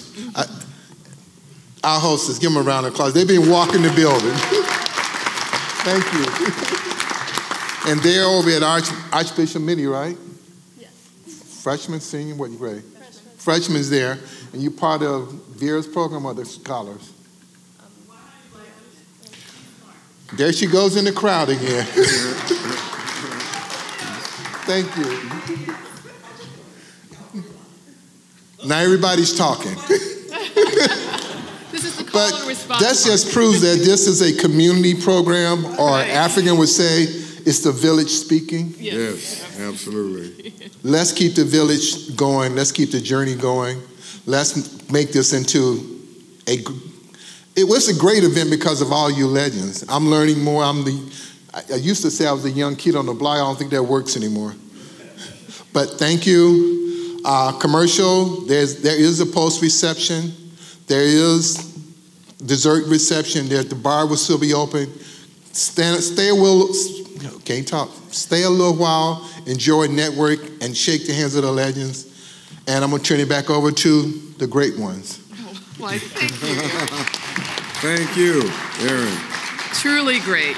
Yes, truly greatness, and thank you. You're a class act, my man, class act. Absolutely. So what would you like to say, young lady? You know, young man, I'd like to say that celebrating our legends with love has been such an honor.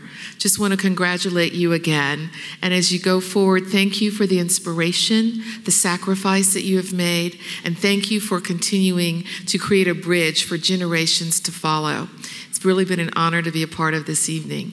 Thank you very much. Yes, and standing on the shoulders of giants. Yes. It's what it's about. And we must tell our story. And it doesn't matter where you are in life. There's places that you can go and tell your story. Ralph McDonald, famous percussionist, said, it's up to us to tell our story. Do not allow someone else to tell your story. And remember Sankofa, and gratitude, and the drum. And by the way, if you don't have a drum in your house, you should have at least one drum. Because one of these days, when all this technology goes away, we're going to have to talk. We need to have drums around.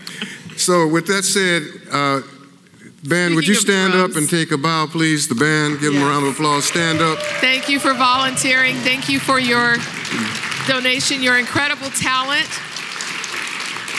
making this such a wonderful evening that we truly enjoyed. And again, congratulations to the new legends. Yes. Please stand if you're still here. Yes. Congratulations to the legends from 2015. Please stand and let's give them a round of applause. Turn the lights up if you wouldn't mind so we can see these folks. Yes. Congratulations once again. Well, he was going to do that. Yeah, we got that. All right. Aaron's directing us. Okay. Yeah, Aaron, so, he's at it again. We thank you once again. Again, I'm Janice Edwards, and Bay Area Vista is celebrating 15 years this year, and I thank you for that and your support. And thank you. Thank you, African. It's always a pleasure to work with I love what I do. I love you madly. Thank you. You're a class act. And y'all can listen to my radio shows on KKUP and KPFA.